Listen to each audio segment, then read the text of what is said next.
What's up, everybody? It's Sunday night, and that means it's Call to Action Live.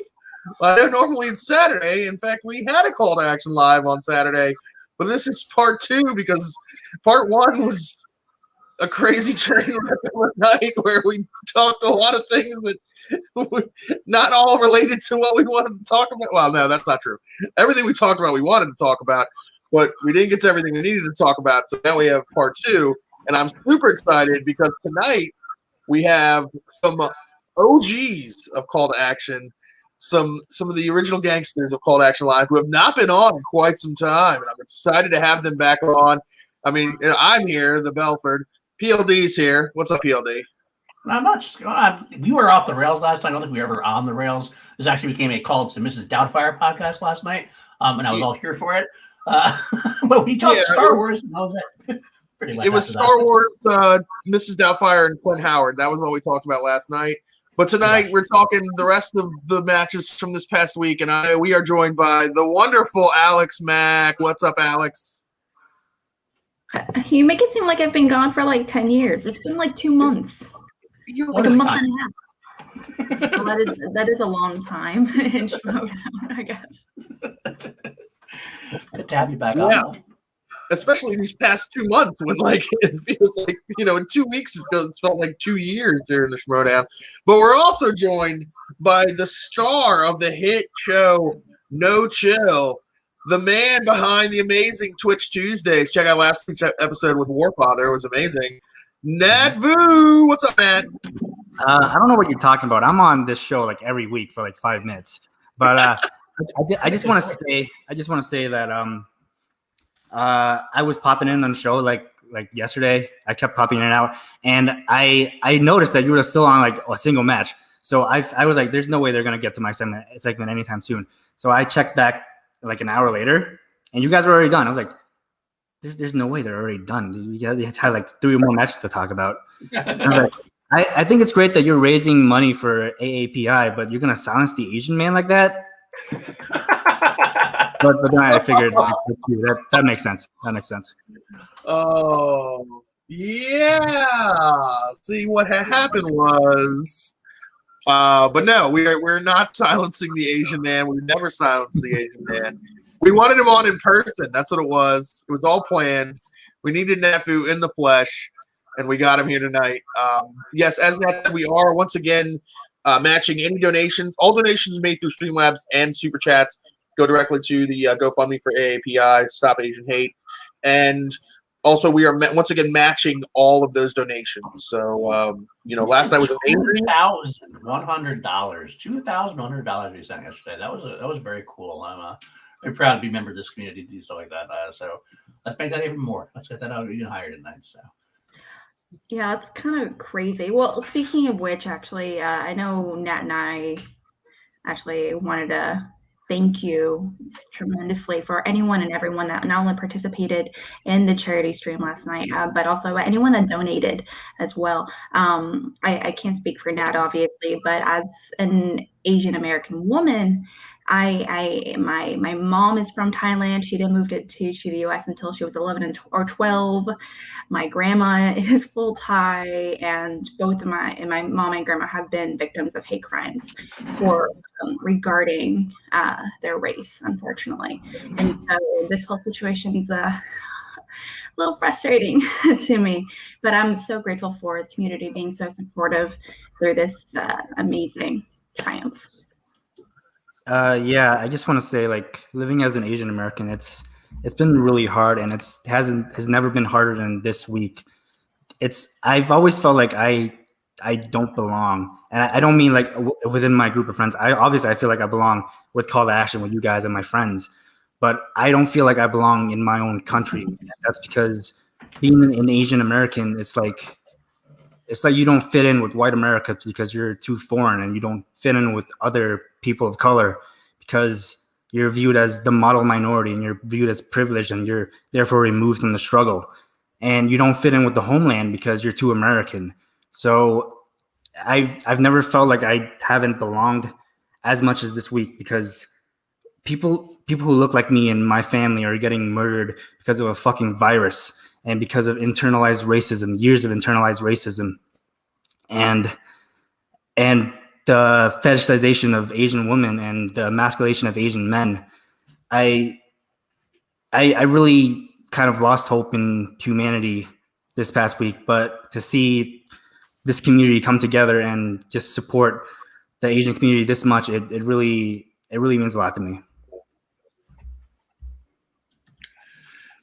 Yeah, I mean, it's definitely been a crazy week, but I'm glad that, we were able to come together as a C2A family, and then also the Action Army was able to show up and really support a great cause. It's not just, about it's not just about donating money or anything like that. It's also about education and community and things like that. And it was really amazing last night. It's funny that I'm still shocked whenever the community comes together like this, because they do it all the time, it feels like. But yeah, it was a really special night last night. Yeah, it's also great to see. I mean, it hurts to see like our friends like hurting so much sometimes. I mean, like we can't possibly truly ever fully understand. I mean, as a white man in my 40s, all I can try to do is listen and try to be there for you guys, for my friends and everything else. But I guess it sucks that we have to have these tragedies to make this happen sometimes. But I guess at least that's the little bit of tiny sliver of a silver lining, is that we can talk about this stuff and try to make this stuff go away, try to move forward together, as friends, as a country, as everything. But we love you guys. We love all of our friends, and salute to everybody who was involved last night. And let's keep that going. Let's not make it just a one-day thing. Make it something that continues, 100%. financially or emotionally. So Appreciate that. Shout out to Danny Cost and Dylan Camacho as well. Also members of the C2A family. But yeah, so let's start getting into some of these matches this week. We do fun stuff. We did cover, we did cover the Star Wars matches last night, so we're not going to cover those again. At least I think we covered them in that craziness.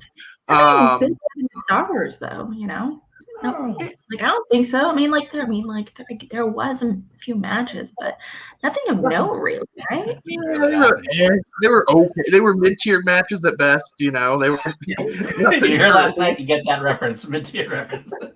Lacey Gilder, the best mid-tier player of all time. Yeah, that's right. 100%. Yes, she is the GOAT of the mid-tier. 100%. But the first match of the week, we got off the week to start with a banger. Eric Zipper versus friend of the show and greatest man alive, Brandon Hanna. What a match that! Well, he proved he was the greatest man alive in that match. I mean, come on, let's talk about it here. Paul, what did you think of that match between Mr. Zipper and Mr. Hanna? Well, all I gotta say about that, first of all, is the fact that if it wasn't for Saturday's match with Damon and Milana, I think that this could have been a match of the year. And I think it still is a match of the year candidate. I don't think it'll win now, but at the point I would consider voting for it at that point. After that match was over, that was a great story of a match. We have Brandon Hanna, who has been struggling. We have Eric Zipper, who's always been that kind of guy, never quite seemed to get to the next level, but has taken Ethan Irwin to the ringers a few times. He always seems like he's on a cusp as well. And you didn't know what was going to happen, but the storyline of that match made for some great watching. And at the end of the day, we'll get more breaking down into it. But at the end of the day, I gotta say, I'm very happy for Hanna. He needed a win more. I think he needed to win more than Zipper did, to be honest with you. And it's great that he's set up for the rest of the season. He made a good start for this season for him. So good on him. I mean, what a comeback that was, man! What a comeback that was. Yeah, Alex, what'd you think? Yeah, it was definitely an interesting match. I haven't been watching Schmoedown actively in a minute, not just so much because personally, obviously the start of the new season, obviously, and it's just starting. Especially in terms of IG matches, we only had a handful. But at the same time, I'm like, I have other stuff going on. I'm moving. I'm like, catching up on Schmoedown matches hasn't been much of a priority. But I was literally in the process of like unboxing books and stuff, and I was like watching that, and I was like, no, I'm gonna take a break and focus in and watch the match. And I'm like, no, I gotta eat the rest of my brick of cheese while watching this match because a slice is not enough. But it was fantastic, like you said, Paul and Belford. It's a great match in terms of storytelling, but also if you're a first-time viewer, it's a really interesting match as well because it really takes you through the ringer emotionally. I don't know about y'all, but I definitely screamed at the TV a few times, and I was like, "Oh my gosh!" And then so really, really great. 100%, yeah. Nat, new star of No Chill, Brandon Hanna. Your new best friend. What do you think of the match? Well, best friends is a pretty strong word. I really feel like we should have saved our thank yous until the end because now Alex and I are all emotional for this whole entire show. I'm not emotional, Matt. You're emotional. So emotional. I don't know why I agreed to be on the show besides to say thank you because I already said all I needed to say in the upcoming fantasy update. But I mean, I guess I'll reiterate. Brandon Hanna's on my fantasy team. I could not be happier. Like this match, I feel like when I finish this match, I could have sworn this is going to be match of the year. Like, how else are you going to top it? And then Andrew DiMolanta versus Alex Damon happened. This week has been insane. But I would still give the slight edge to this match because it has everything I'm looking for in the match. It has had an amazing, amazing heel in Brandon Hanna and a classic babyface in Eric Zipper. The classic battle of good versus evil. And the comeback of the century, man. I loved it so much. I could not have predicted it would have gone this way, but it's better than anything I could have imagined. Nine rounds in a sudden death. That's insane. Yeah, they had to pee. They almost couldn't finish the match because they had to pee. Yeah. It's funny because, like, as a trivia match, the DiMolanta versus Damon match is the best match. Like, it's pure trivia. It's two people expressing their knowledge to the highest degree. As a Schmoedown match, Hanna versus Zipper is the best match of the week, and possibly going to be of the whole year. Because, like you said, it's good versus evil. It's the storyline of Zipper and Winston reuniting, and how is that going to work? It's Brandon Hanna getting a fresh start that he's been getting, it feels like, for years. All last year, he got traded. He's been, ever since he signed with the Horsemen and immediately joined the family, he's been bouncing around. And maybe now he's finally found a home. I do like the new look, Brandon Hanna, of the it's all about wins. It's not about stats. Because that's all that matters in the Schmoedown. It doesn't matter if Alex Damon and Andrew DiMolanta just went 51-50, but in the end it's just 7 points. It's not like you don't get bonus points for going that many rounds of sudden death. In theory it's the same points as Mara winning the title. So and as a pure Schmoedown, I also like the aftermatch of Brandon Hanna calling out Zipper in singles because that now brings up a whole new continuation of this, maybe a feud building between Brandon Hanna and Zipper. Paul, what do you think of the after of the match? I guess Well, I like seeing Brandon had that moment where he thanked Roxy. And it was really cool to see because he's been warring with his managers. He never had a manager that kind of backed him, really. He had R&B. He didn't really know he existed. Him and Ken had that little back and forth. And he made him so arrogant. So it was a nice little twist to his character where he almost felt like he was going to say something negative, and he just went, thank you. Because Roxy, I think, is a great manager for him. And Janine, as we'll talk about later on, they're both players that need that kind of not a kick in the ass necessarily, but someone to help keep them focused at times a little bit, I think, when they get down on themselves or they may start doubting themselves or something. But he's perfect for them. So I like that go back and forth between them. And I like the whole Winston and Zipper angle as well. I love seeing Zipper, even though he lost, he usually is so down on himself when he loses. He so like beats himself up and he gets so into his head. And even he had to go like, you know what, this just was a great match and it didn't end up in my favor. But him and Winston back together made me happy. Like you almost were gonna see was Winston and him gonna like be negative again, especially with the whole Winston angle going on. But I'm glad they kind of didn't go that way because it was too easy of a storyline. Having them back together as world's finest made me happy. Just made me happy to say. Yeah, 100%. I mean, Zipper seemed this is the happiest we've seen Zipper, I think, in maybe 2 years. Like, yeah, even when he was winning with the dungeon, he didn't ever seem like he was happy doing it. And that could be the difference sometimes for a Schmoedown competitor. Like, if you're happier or if you're whatever mental state you're in can affect your play. Alex, what do you think about Zipper's newfound home with the world's well, not world's finest, but with swag? I said it before and I'll say it again. He has a really interesting way of being a part of some of my favorite matches of the season. Last year, it was my favorite match of the season was it was a match between Stacey Howard and Zipper, and he lost in the 5-pointer in a Beowulf question from like 2005 and oh my gosh, but watching that match, it really hurt. And he's definitely, like you said, Paul, he's one of these competitors. He is so invested. Like, he actively studies, he actively researches and prepares for his opponents. He actively helps his teammates and faction mates overall. It helps his managers, constantly asking not what I can do, for myself, but how can I help others improve? And you want to see a lot of that positivity really manifested in a win. And this match was so close. Oh my gosh.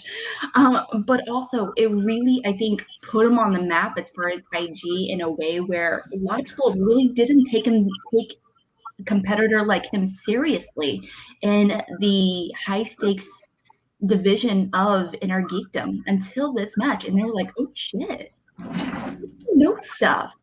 So I'm excited for him and his future in IG.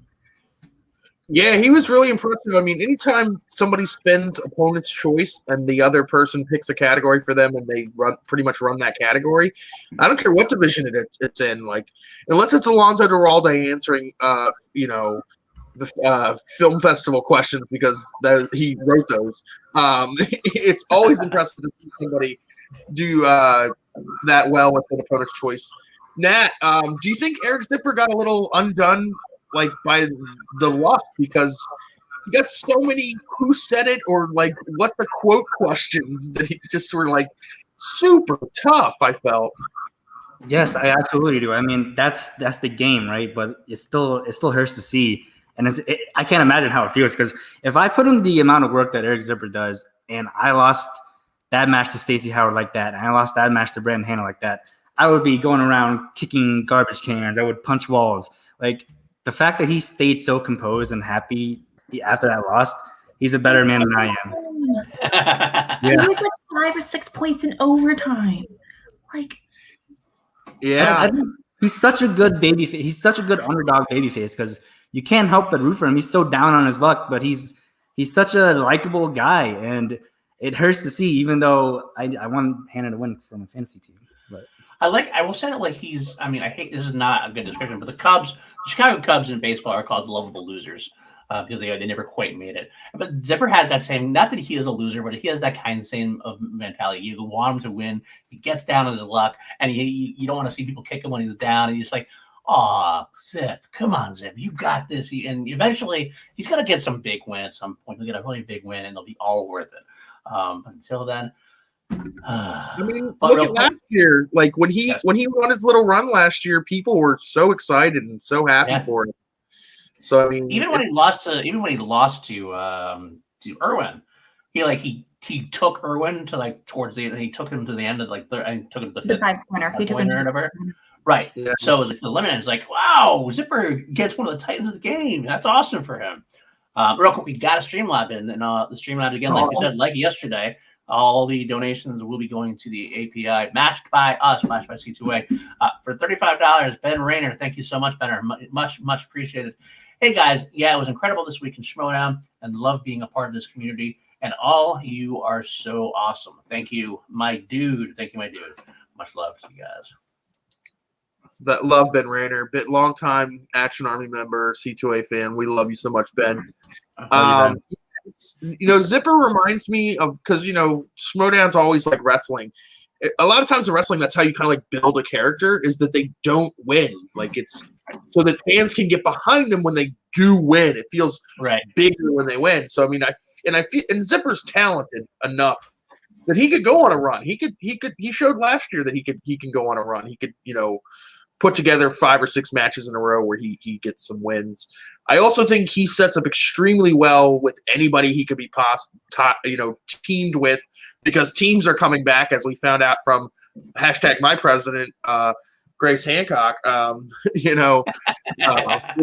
Which should be really interesting. We're definitely going to talk about that, guys. That's big news this week. But yeah, so Zipper and Hannah, also as a last point to that match, they went 9 rounds, but they actually had a higher accuracy rate in sudden death than Cushing and Mara did in their 11-round sudden death. So I mean, sudden death is so crazy, and it was amazing to watch. And unfortunately, it just got topped so hard on Friday. And something to remember when it comes to sudden death is that, as we saw last night in the Star Wars Championship match, sometimes when it comes to the overtime sudden death questions, you don't know the category going into it. It's completely blank that way. And also, it's still timed. You can't use JTEs.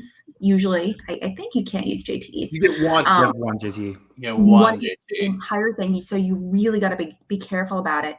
But also, it has really varying degrees of intensity. You'll sometimes get a 1 point, other times you get a 3-pointer or a 2-pointer, maybe the occasional 5-pointer, but it's so varied. So you really got to be on your top of your game the entire time. The pressure is intense every moment. Yeah.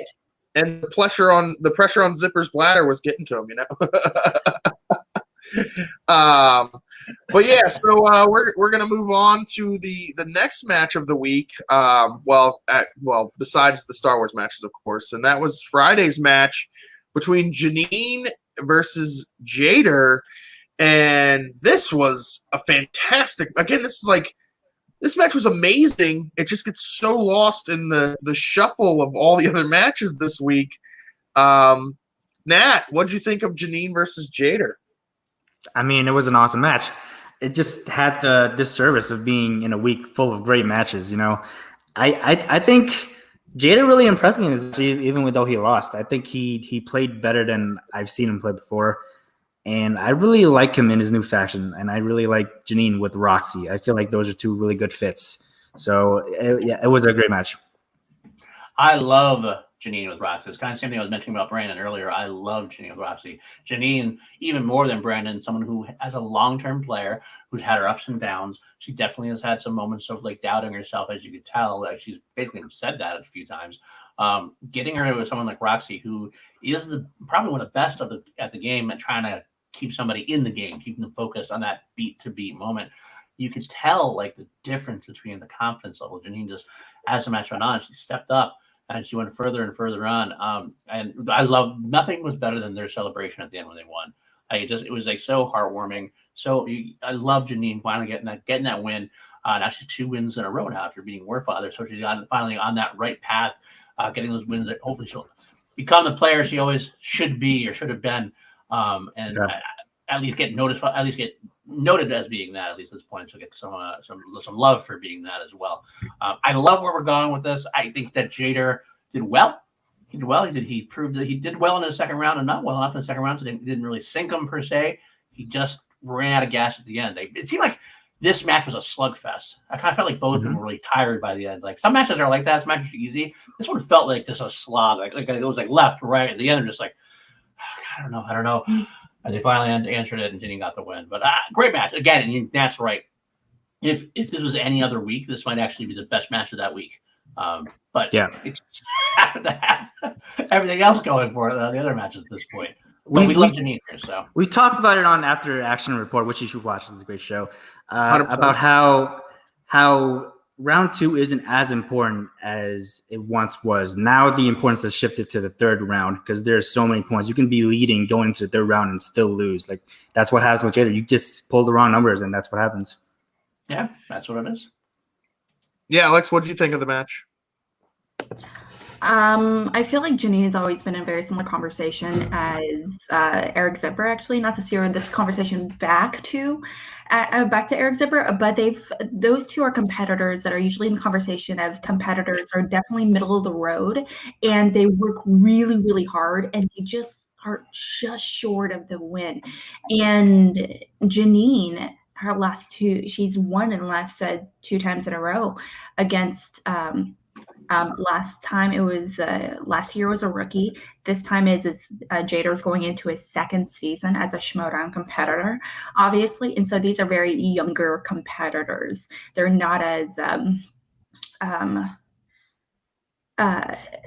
they're not as more established competitors. So I'm really excited for her to have this really amazing win. When I played along, I was very excited because I beat one and not the other.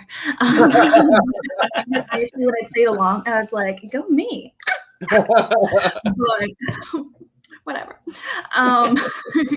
But I am excited for her to play more competitors that are definitely in the higher tier of in the ranking, essentially.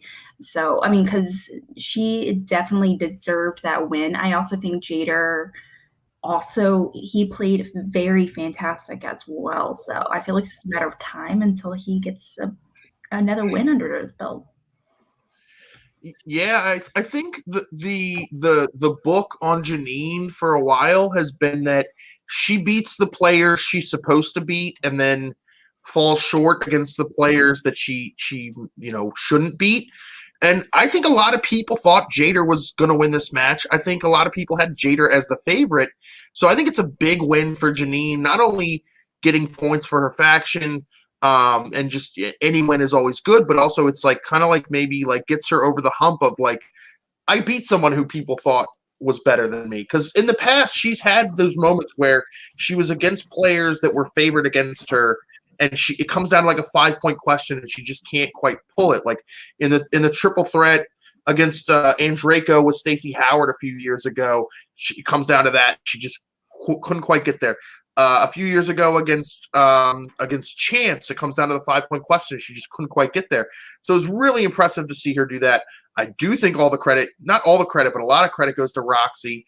I think that's an excellent fit. That was one of the most excited draft picks of the whole draft night for me was when Janine got drafted by Roxy, because I felt that was a player who fit with the manager best of maybe the whole draft. Like I thought that's the Janine. That's what Janine needs. She doesn't need somebody to teach her how to Schmoedown because she's been watching the Schmoedown as long as there's been a Schmoedown. It's almost like having like a sports psychologist kind of like as a manager, and that's what Roxy kind of does best. It's funny you say that though, because I've said it in I can't remember who I actually said it to. I can't remember, maybe it was with you guys or one of my fantasy leagues or one of my 10 fantasy leagues, or whatever it may be. But I pretty much said Roxy has this really very amazing ability as a manager to not only incredibly boost the confidence, but makes her competitors feel amazingly loved. And that has a real psychological effect on a competitor. And let's face it, a lot of her competitors in the past, as we just saw with Brandon Hanna, he didn't look too hot for a minute, but Roxy is like, get your shit together. I know you have this. I love you no matter what, but get it. You got this kind of thing. And she has that combo somewhere in the middle between second and third round. And suddenly things really turn around. This has happened with a lot of her competitors. So clearly she's doing something right as a manager with these motivational talks in 30 seconds. I don't know, maybe Megs can get the stats on this. I'm not sure, but it feels like Roxy has more come from behind victories than any other manager ever in the Schmoedown, because like odd couples come from behind at being down in round 3 or round 4. Mm-hmm. Hannah comes from behind Janine comes from behind. Schneider's Damon. come from behind. Damon's come from behind. Like maybe not Damon. Damon usually is ahead, but I mean when Damon was in IG. In IG. Paging Megs for stats, by the way. Paging Megs for Paging stats. Megs. Yeah, right. Can I just say, I really don't like the change this season where managers are not on screen when their competitors pick their numbers, because I need to know what the sexy numbers are. 100%, yeah. Also, I do not appreciate Winston trying to pull swaggy numbers. That's just a knockoff sexy numbers, and it's not as good. Clearly. You're better than that, Winston. You're better than that. I believe in Zipper having the ability to pull sexy numbers all on his own. Just saying. Fair, yeah. Do we think that Roxy was the manager of the week this week? I mean, she manages to bring Hannah back to the comeback victory, Janine to the comeback victory, and Alex Damon. You can't slight anything about that. I mean, it's 51-50. Like her management didn't cost him a thing. In Star Wars, Alex Damon doesn't need a manager. Honestly, in Star Wars, I think in IG he does, but as far as Star Wars goes, you know what? Paul, I disagree with you 100%, and especially in this match, because this is the first match we've ever seen where maybe Alex Damon did need a manager. But he wouldn't have had one anyway, though. Where he thinks he won, turns out he didn't, and he loses his head a little bit. And maybe Roxy could have gotten, if Roxy has a chance to talk to him, if there's a timeout, we don't have timeouts, maybe she has a chance to talk to him and get his head right. But that's what I mean, is that like you see in the case, but. Okay, so notice that when that challenge came up, which 100% I believe in that challenge, I'm grateful that Alex was granted to come back from the loss temporarily, and rightfully so. But they pulled on Coy and on screen, and there was this moment of being like, okay, Alex, defend yourself. It's like, explain your challenge. And then Coy was like, okay, well, this is the official challenge. Why? And then Alex was on and for a second being like, well, I guess one is technically more than the other technically, arguably. If I were a manager, I would have zoomed in and be like, and fought against that. Because even though I don't agree with it, you still got to argue on behalf of your competitor regardless. Agreed to a point, but I would say that it's difficult in the Star Wars League specifically because those questions are so deep. I mean, would Roxy have known what to argue? Like, that's what do you argue? Damon's the one that has to express. Because Roxy come on and go, well, no, he's right, but like, why? Because I know Alex knows Star Wars. So it's like she doesn't know the specifics to argue. But Alex can also explain it to Roxy in a way, because Coy is not isn't a Star Wars pro either, and he could have explained it, and he could have explained it in a way the same way that that Drew explained it to Coy, and Alex could have explained it and defended it Roxy. But it's only 15 seconds. Well, to Roxy in 15 seconds and then have her. I think he could have been efficient with that. She wasn't pulled on screen at all. Of that. But getting back to Janine versus Jader. We did a lot of Star Wars yesterday already. A lot of Star Wars yesterday. If you want to see 7 people's thoughts on the challenge, you can watch last night's call to action where we all expressed, we broke that thing down Barney style, not Shannon Barney, it's a different Barney. So Janine and Jader. So where do you think Janine goes from here? Who do you think she should play next? We'll start with Alex. You're muted, Alex. Actually, please don't start with me because I need to pull up the website to find the ranking. Okay, all right. We'll start with Paul. All right. My thoughts on it are probably good to see her. I think we get to see one more match with someone in the more mid-tier range. Someone hasn't you're not going to see her against top tier quite yet, but maybe against someone like Stacey again, Stacey Howard, or maybe somebody like Video Drew, someone in that kind of range in a way that we can get her up there so that if she wins one more, she might get a chance to challenge maybe not a number one contender, but closer up to the number one contender. I do like those options because both of those players are they've shown that they can be top tier, and then in other performances they are more mid tier. So it's kind of like they're in that sort of like gray area between top tier and mid tier, and that's kind of like where Janine is as well. We've seen Janine have amazing performances, and then we've seen Janine have not so amazing performances, and I think they're all kind of in the same track of where they want to be, and they can kind of fight it out against each other. Nat, what about you? Ben Goddard is 1-0. Give her Demand It. Ooh, I like that a lot. I like that actually a lot because Ben Goddard loves to talk smack, and if there's anybody who will clap back, as I believe the kids are saying, Roxy. Maybe not. But it's also Janine. Janine is showing that she can talk some smack as well. Especially she has the confidence she's been building with help from Roxy, I think, also. So all right. And also, Goddard doesn't have like a quality win yet, and if he could beat Janine, that would be a quality win. So he's only had one match in singles. Yeah. Right, but who was that against? That is a really good question. Wasn't it against like Brett or something like that? It was Robert Butler III, RB3. Oh, yeah, there you go. RB3. So yeah, well, RB3, but actually, I see he's scheduled to play JT next. So well, honestly, I wouldn't mind seeing Janine play the winner of that match. Yeah. I would have to say though, after looking through the rankings, so based on this current like record after her win, she would be 6-6 technically. So she's still in the middle of the road in terms of competitor based on her ranking. However, guess who is just a few people right above her? Marisol McKee and the Barbarian. Marisol is 2-1.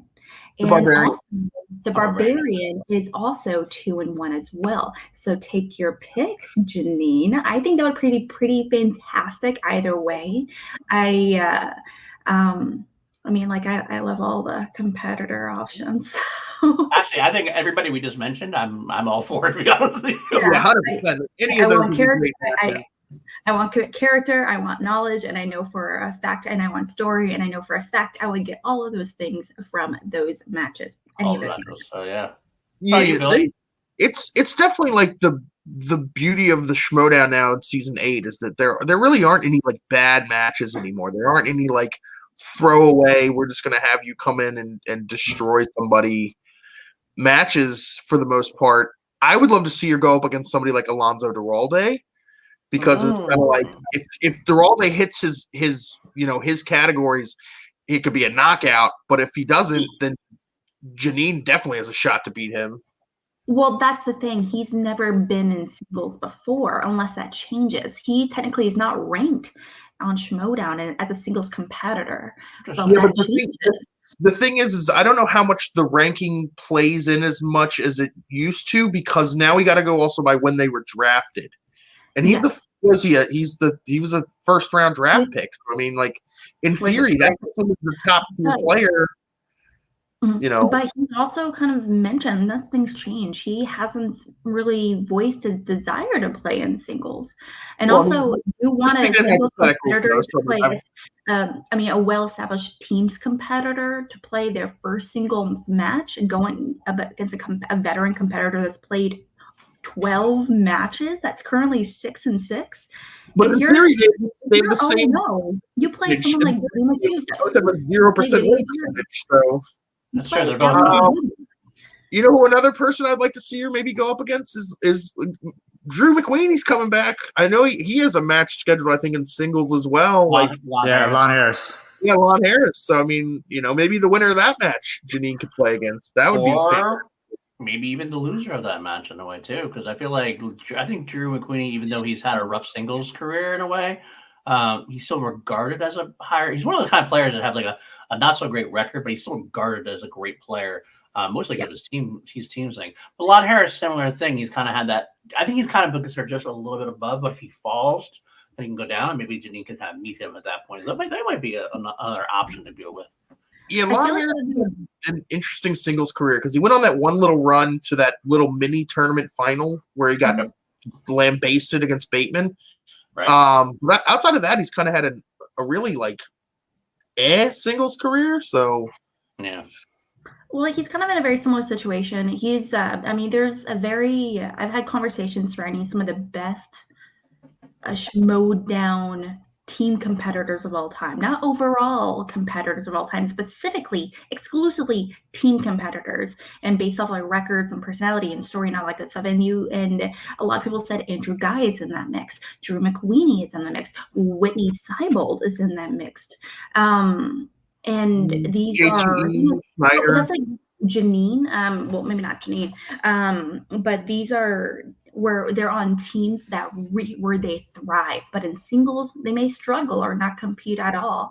And that's because sometimes some competitors require working on a team in order to be a good competitor, because if they work by themselves, they can't focus, they don't have the knowledge, they need someone that can really help them hone them in.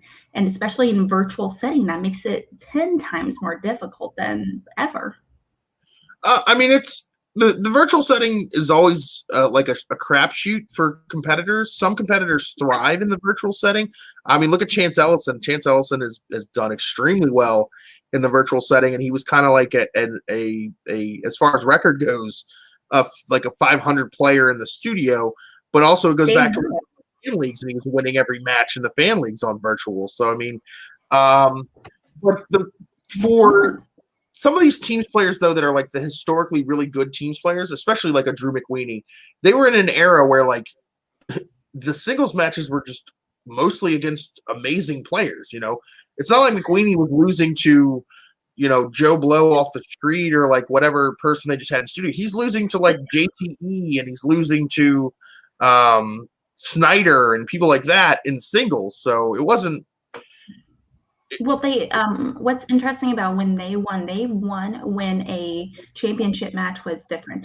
They won, from what I remember, they won their championship teams match in an Iron Man match style. No. They won the title. They won the title in a standard 5-round match, yeah, and then they retained it in the Iron match. That's right. Okay, I see that there. So I think the Patriots asked for the Iron Man match. Yeah. Was it? I thought it was the other way around. I thought they said I had the title, so we can do it. But regardless, I honestly feel like that. Oh my gosh, I miss Iron Man matches so much, but I don't think they're possible in a virtual setting, unfortunately, just due to sometimes there's delays and time issues overall, and freezes and just internet issues for a lot of people. I have some. He thrives in that environment, especially. I have some sources. My sources tell me that Iron Man matches will not happen virtually, but it is a definite possibility we may see Iron Man matches again at live events, according to my sources. But yeah, so getting back to the matches this week, as we went off on another trip down Schmodown memory lane, Janine and Jader both are going to be, you know, in the mix all season long for both of their factions. And I won't speak for any fantasy experts. We'll get to that later, but I'm sure that they are going to be scoring points for some people all season long. Now we get to the match that, again, another match that it's like any other week would have been match of the week. Might have even been like a match of the year contender. We get Oyama versus Bibiani. And I'm going to start with Nat because I know Oyama is his boy. Nat, what did you think of Oyama versus Bibiani? I mean, did we expect anything less from Oyama versus Bibbs? These are two like top tier competitors. It could have gone either way. Honestly, it just really depended on what questions they got and how the wheel turned. Yeah, this match was a banger. I'm really happy to see Paul Oyama win for personal reasons because we really needed it this week to see an Asian American pull it off. But I mean, it could have gone either way. They're two amazing competitors. I really want to see him duke it out again. Well, Ben Rainer, the best Iron Man matches is Sam versus Ken, in my opinion. That was a freaking great one. I'm not gonna lie. Yeah, it's not even close for me. It's Sam and Ken. I think the Star Wars division is the best suited for Iron Man matches. Yeah, I'd love to see a Damon DiMilano one before. The best Iron Man match is the sudden death between Andrew DiMolanta and Alex Damon. That is the best Iron Man match. I know it's not an actual Iron Man match, but that's an Iron Man match. Okay, it's the same. It's essentially an Iron Man match. Thank you for the donation. And again, all donations going to the AAPI, and we will be matching them. So please get those Streamlabs in, those super chats in, so we can keep donating. #StopAsianHate. And go ahead, guys. Sorry. I do think it's actually not necessarily possible to have an Iron Man match in the same way, but almost like a sudden death match, essentially where you go through 50 questions and you have 10 seconds to answer each question, or 15 or whatever it may be, and you kind of go through it and you go through all 50 questions, and the winner is by the end of it. I do think that's possible. I would actually love to do that. Watching the sudden death between the sudden death round has never been so prevalent in Schmodown until this week, because it happens so rarely, and it just so happens we have some of the best matches we've had in Schmodown history this week. And we're gonna go to overtime. What? Crazy. What? I mean, I honestly thought Bibbs and Oyama was going to go to sudden death. That's how that match felt the whole way. So, Paul, what did you think of Bibbs and Oyama? I went into this match, and I actually had predicted Bibbs was going to win, but I was glad to be proven wrong. Oyama, I'm a big Oyama fan. I felt like Bibbs had his number for some reason. Paul had been kind of struggling in singles as much. He didn't quite have the edge he had during his 6-0 run. And this one, without the exception of the one question he missed, which was, it was amazing to me, the question he did miss. I was like, that's the question you're going to miss all this? Do you know what the question? Yeah, it was his 2-pointer was it was the who played the protagonist, Louis, who falls under the influence of the vampire Lestat in an interview with the vampire. Yeah. I mean, he said Tom Cruise. He said Tom Cruise, who obviously is Lestat. In his defense, that's a Tom Cruise movie. Like, I honestly forget that was in that movie. Regards to the category, that is one of the. I don't feel like that's a 5-point question. I feel like that's a 2-pointer. It was a 2-pointer. Okay, now that's a solid 2. Like one. Yeah, absolutely. That's why I was surprised he missed it. I was kind of like, that's the question you're going to miss on all this. But all the other questions were spot on. He definitely had Bibbs on the ropes a few times. Bibbs missed like a movie-related question. A couple other questions. Just didn't seem like Bibbs ever found his rhythm overall. It seemed like pretty much in control of the whole match overall. But at the end of the day, I was glad to see Oyama do it, man. Good for him. I will say about Paul Oyama that I'm never going to doubt Paul Oyama, because he has consistently gotten better year after year. He was better his sophomore season than he was his rookie season when he won the title. So I expect him to get even better, and he's going to be a force this season, I think. Something also that I'm really, really curious to see is that as a result of this match, Andrew DeMolante, not only obviously, spoiler, winning, but I swear I'm not going to go back to that match all that much, but this was a huge loss for the Mercs. Yep. They were already, as far as I remember, they were in last place. They were in the negatives, and also using this big match as well was a huge deal.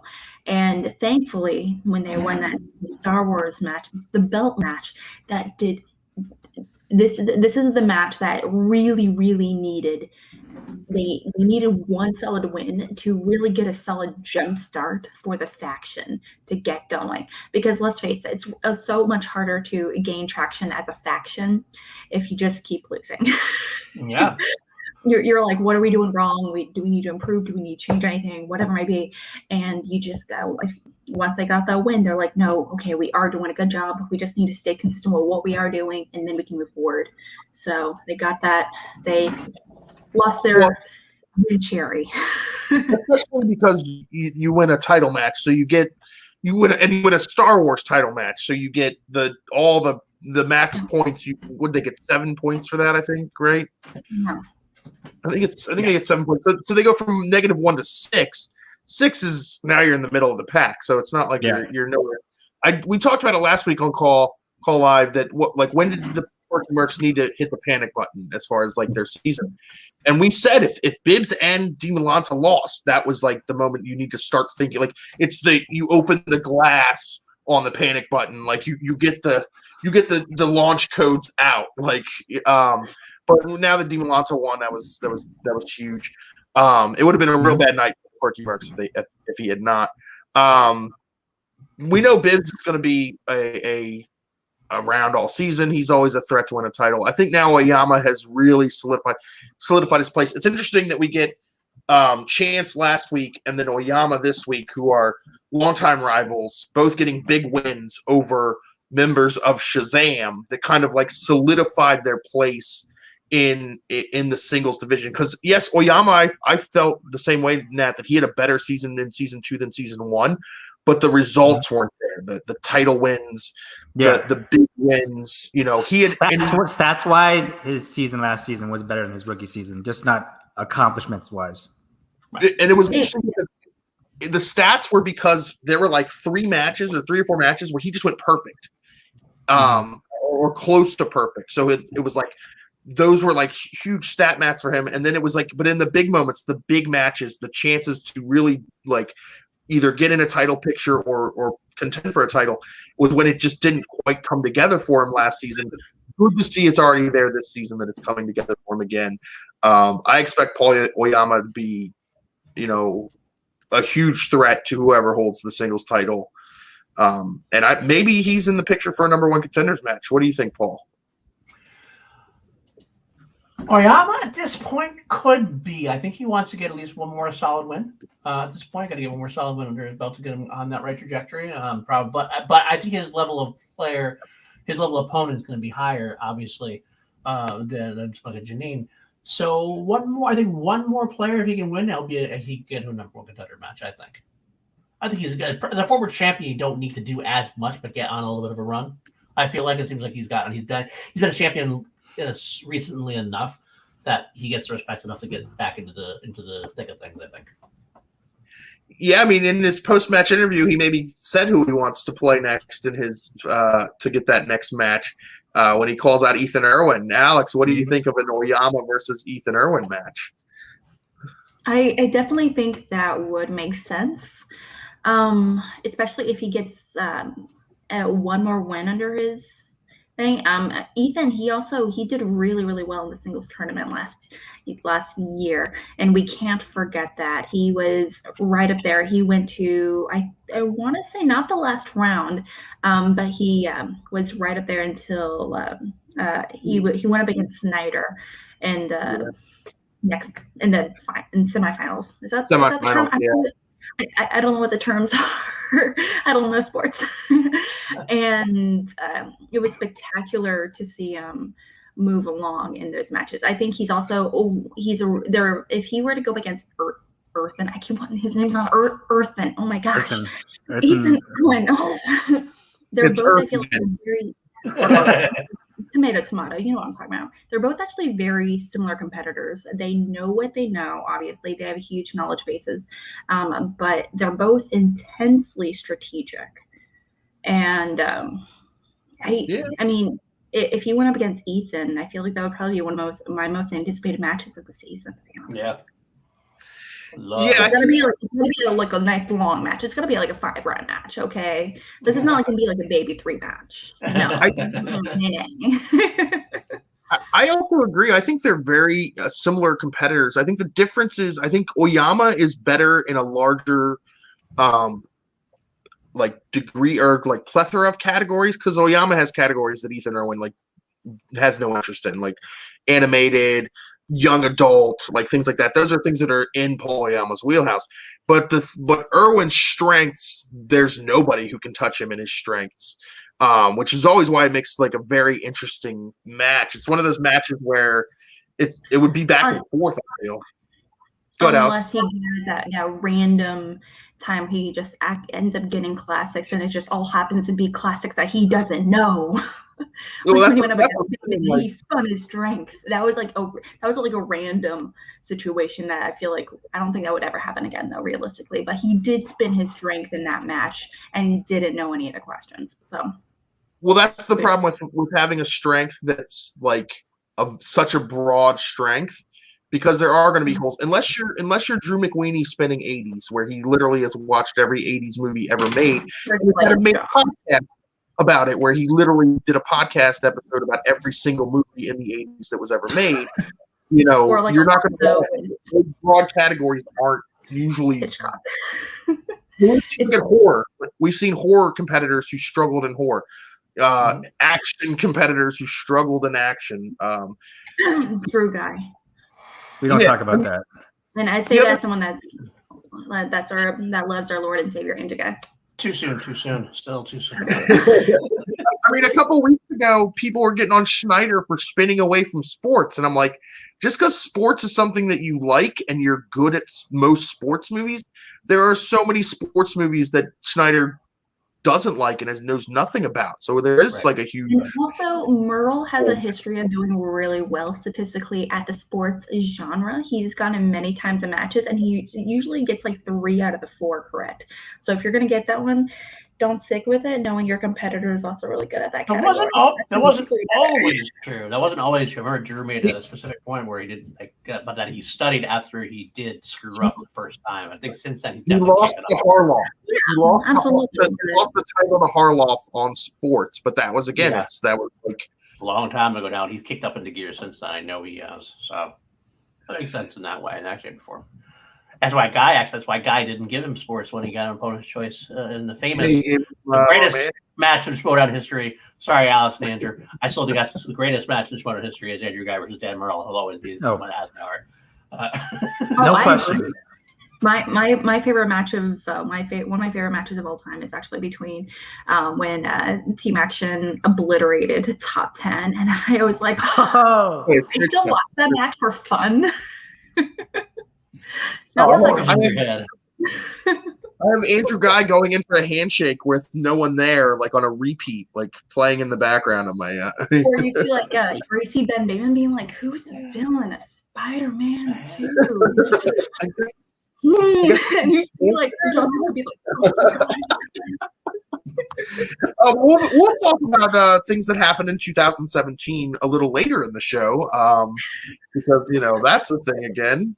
It's 2021, the new 2017. Oh, you're all right. It's after last night, we're 100% on topic right now. So,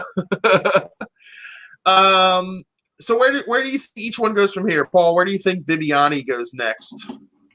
That's a great question. Bibiani, it seems like.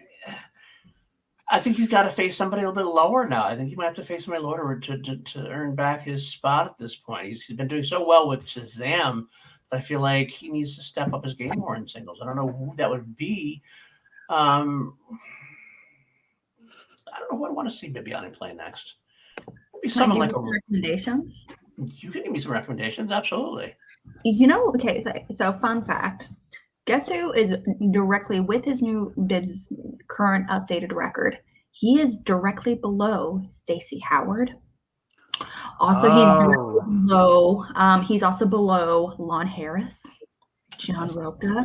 He is one thing above Chance Ellison, and Brendan Meyer.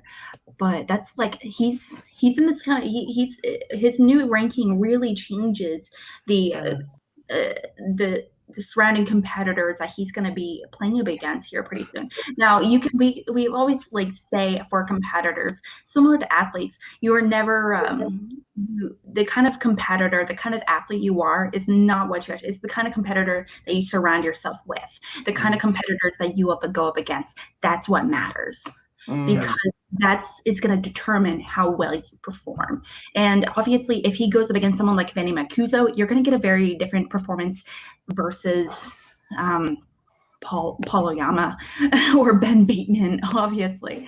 So that would be. I would like to see, if you mentioning what you mentioned, I would say probably either Chance or maybe the loser of the Roca Miller match, a rematch with the Roca or a rematch with Liz Shannon Miller could be interesting. If whoever loses that match. I'm flabbergasted that John Roca, after losing so consistently last season, he's still as high in the ranking as he is. He's like in the top 8 competitors. He's like number 8 right now, and Bibbs is like number 11. Yeah. Based off the ranking of wins and losses. But that's like career.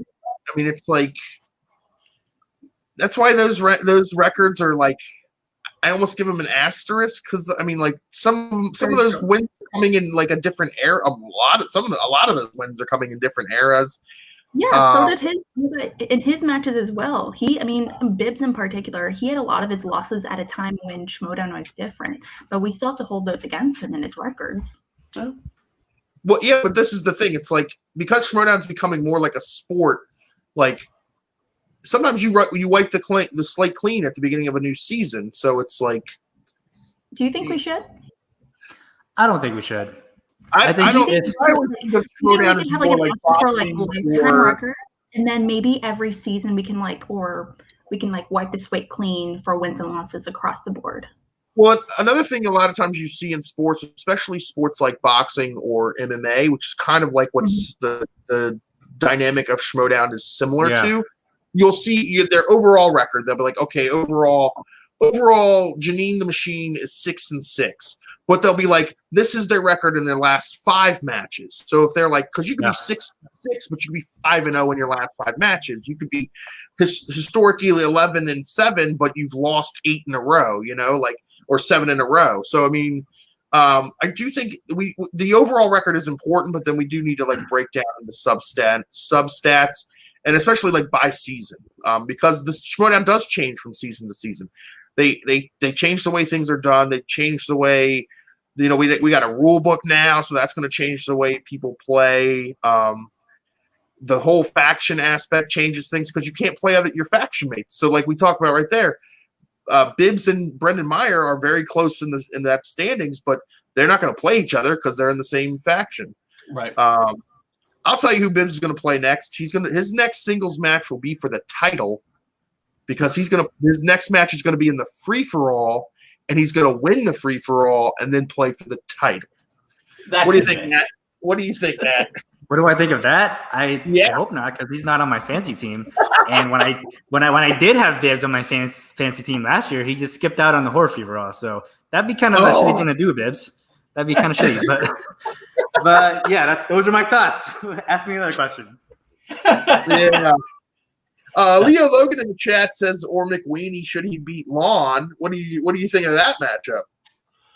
McWeeny versus Bibb. Yeah, that would be a pretty good match. Because I feel like so Paul Oyama came in with a loss when he played Bibiani. So I think he should have one more match before he gets into the title picture. With Bibiani, I think honestly you can stick him anywhere because he does have, I don't know. You have to take into account his record and his skill set as well. You can't just throw him in with a rookie. I think an established competitor like McWeeny would be a good match. I would love to see Bibiani versus McWeeny. They're both titans of knowledge and everything else. Drew, like I said, he struggles sometimes in singles, and we'll have to see if he does beat Lon. That'd be great. It's a match I'd love to see regardless, to be honest with you, even with McWeeny's single struggles. Hear me out. Drew McWeeny. Liz Shannon Miller. I want it. I love that. They're the same. Oh no, they're not in the same. Are they in the same faction? It would never happen. I don't think it would happen for a while because Shannon, she's coming off hot off of her last season, having like a bunch of wins in a row, and I don't think that's realistic record wise. And Drew McWeeny, we haven't seen him in a while, and all that good stuff. However, let me dream. No, dream, but they're both the suspects. So McWeeny's in this. They're both in the dungeon. So it was got to be the dungeon. That's right. They're both in the same faction. Yeah, that's right. Yeah, I know, but you don't think Grace would try to do something about it? You don't. Yeah. No, because they're not going to fundamentally change. Also, I don't think that's a big money match right now because McWeeny hasn't played in 2 years. So, especially not in singles. We don't know necessarily where he is. Like, he's not on the level of Liz Shannon Miller right now. Like on paper, it sounds like a great match, but until we find out where McWeeny really is, Liz Shannon Miller has her sights set on a title. Drew McWeeny has his sights set on knocking off some ring rust, which I don't believe in ring rust. All right. Me some fantasy points. How about Mark Riley? That'd be good. Against McWeeny? Yeah. I would love to see Mark Riley versus McWeeny because it's the It's the question of do they still have it, guys? Yeah. Well, to see how Riley does against Bateman next week, but we'll talk about that later. Yeah, I mean, Bateman's gonna obliterate Riley. Like I love Riley. It's funny that Riley does he still have it questions when he went further in the tournament than any member of Finstock Exchange last year. So and that's a whole conversation right there. I mean, I don't think that. I also think that's a whole conversation. This is topic. This is us. Let's stay on topic. Yeah. All right. So, those were the matches this week. Obviously, outside of those ridiculous Star Wars matches. My final thoughts on this week is, as far as the matches go, this was the week of the being impressed in a loss, because I felt that every single person who lost this week was really impressive, even though they lost. What do you guys think of that, Paul? Yeah, that's a good point. That's how we had all these matches of the week. You can't have a match of the week when somebody shits the bed. You know what I mean? You have to have a match of the week if they're both competitors are doing really well. And if you can do really well, lose and come off that well, then that's good. That's good for the league, because that means everybody's getting to that point where you're expecting them to do good, and you're at least expecting them to entertain and put on a hell of a match. I think this is great for the league. I think it's great for everybody involved. I think it's great for the fans. This is a good week for the Schmoedown overall. I can't wait to see what any of these guys do next. I'm excited how every match they're going to be involved in. Yeah, Alex, what were your thoughts for the week? It's the week of the sudden death round where I realized how much I needed more sudden death matches in my life. Like, I already know there's a lot of high octane matches that are already really, really too close, but clearly not enough to satisfy me. And also, I just want to say real quickly to Robert Adams, congratulations on getting first class leg.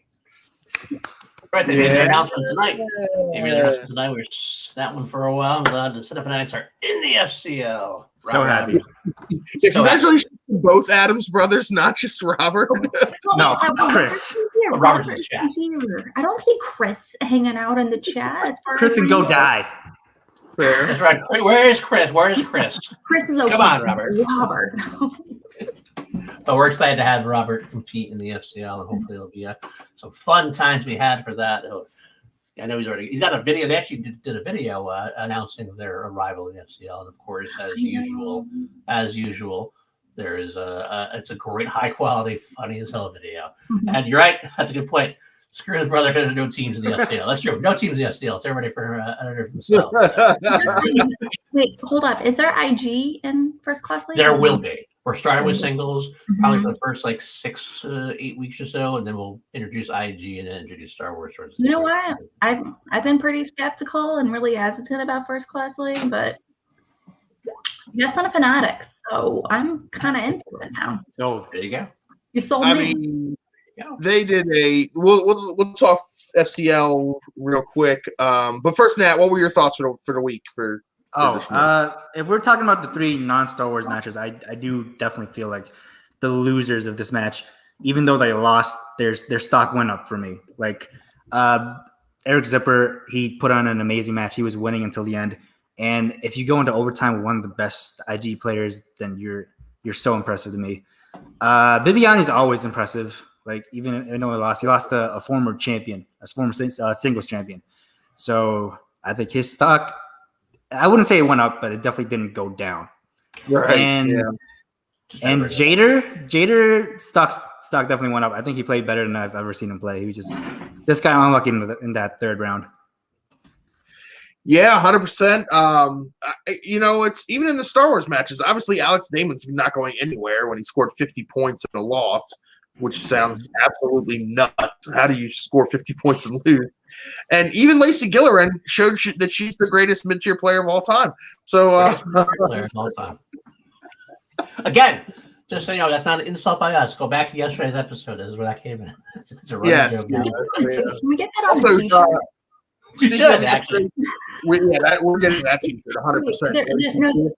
No, there was actually a deleted scene from some McCarthy comedy where it was literally her character's ex-husband saying, "My girlfriend, she says, and when we're having sex, I'm like a solid C plus. I'm so." Also from last night, the Christmas lights are on tonight. Adam Witt, that's for you. Just for you, Adam Witt. But yeah, before we get into the cutscenes, let's talk a little FCL because we did have a knowledge dump, I guess you could say, of who's in the FCL this past week. Holy smokes, there's some names in there. What were the big names that stood out for you guys? Paul, we don't care about your opinion. Nat, what were the big names for you? David Campbell, big fan of his and his accent. Like I've said in the past, can't wait to see. I love his personality, so I can't wait to see him play. And he's going to be in the first match. That was the announcement they made the other day. We got to make that match. Dave Campbell versus Cooper Barnes is on Tuesday, the 30th, live. And I can't wait to see him in person. The Dynasty, as they're going to call him. The Dynasty Dave Campbell. He is ready to go. He's hyped up, and I love him. I love him so much. Yeah, 100%. We that was our scoop. I'm a 2-time award-winning journalist, Schmodown award-winning journalist. We got the scoop that David Campbell was in the FCL. Schmodown award-winning journalist. So. Damn right. You said enough. 2 times. Alex, what were some of the big names for you? I was really excited, actually. Really, really excited to see some veteran competitors like Keaton Marcy come back. We haven't seen her compete in a while. She also has a record of like 1-4 or something along those lines now. And so this kind of makes sense, all things considering. And maybe it will help her give her confidence boost. I hope she wins whoever she goes up against. So that would be kind of interesting to see. That and also Jared Hybon. Hybon's kind of an interesting situation where he played for a very long time, but he's also a very casual competitor. And so I'm kind of curious to see how he's going to approach. And also he has a history of playing on teams as well. So I'm kind of curious to see how that's going to go down. Mm-hmm. Yeah, 100%. Leo Logan also in the chat says, Cody, you mentioned Jared Hybon and Keaton Marquis. Cody Hall. Cody Hall was a big one for me. I can't wait to see Jurassic Park on the wheel. It better be there, Paul, if you know what's good for you. Because if Cody Hall hits Jurassic Park, that match is over. The Cody Hall match, I might just make it so. I might just make that happen. Make it so. Jurassic Park and add half-head Harris. That's it. There you go. I'll make an announcement. I'll make an announcement. I'll audible here and announce a name. What? Since what they can do? He's trying to find the images here real quick. We're getting an exclusive here. I'll give you one exclusive or two. An interesting name. One name that I want to get that's exclusive that you might not know the name, but then you hear the background. It's kind of it intrigued me when I heard his background. His name is Fred Klein.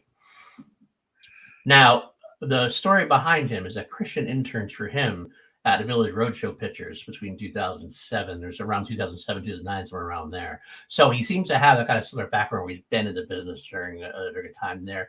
So I get the Derwin vibes from him potentially. I don't know how good he is in trivia, but if he's something like that line that much in the business, I can't imagine I can't imagine he doesn't know his stuff at this point, right? So as one name I'll drop in there. I'm gonna tweet that one later on anyway. So I'll give us that exclusive for a couple hours.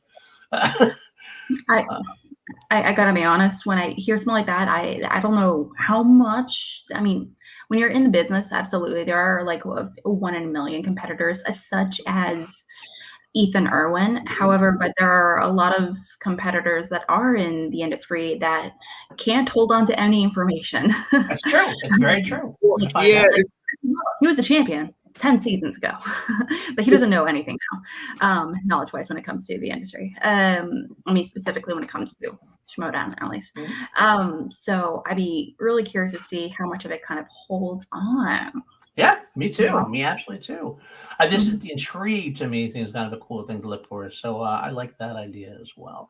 Let me see. Did I throw anybody else in here that hasn't been announced? It's talking about the David Campbell versus Cooper Barnes match. I don't know anything about Cooper Barnes. I've never met the man. I've never talked to him, seen him, or anything like that. But from the images, Cooper Barnes looks like an 80s bully from every high school, like 80s movie. And my sweet David Campbell looks like every kid that got picked on in these high school movies. So it's an interesting match.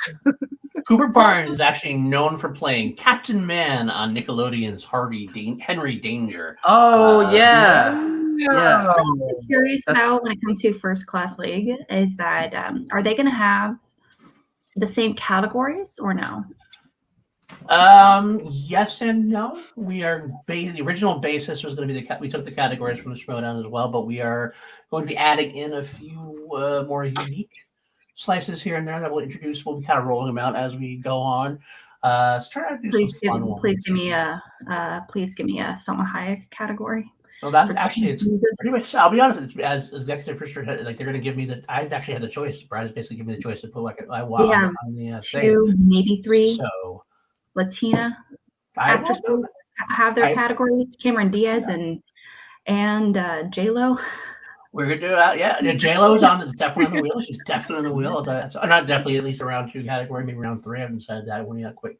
So going through that, I'll give another quick announcement. The Chris's is one of our categories. We're actually gonna have a fun category about the Chris's.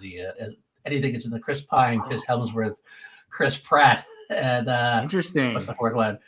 Wait, is the greatest Christoph Waltz included in there? Christoph Waltz? No, not as of yet. Potentially hold up. What about Christopher Walken? That's exactly the case, and eventually we could expand it. So we'll have to see how it goes down further. This is a pretty common name. Now, if you had the opportunity to do the Davids, David Lynch, David Fincher, David Cronenberg, or Russell, David Russell, there you go. Russell. And that's a solid 5-4 David director category right there. If you really want.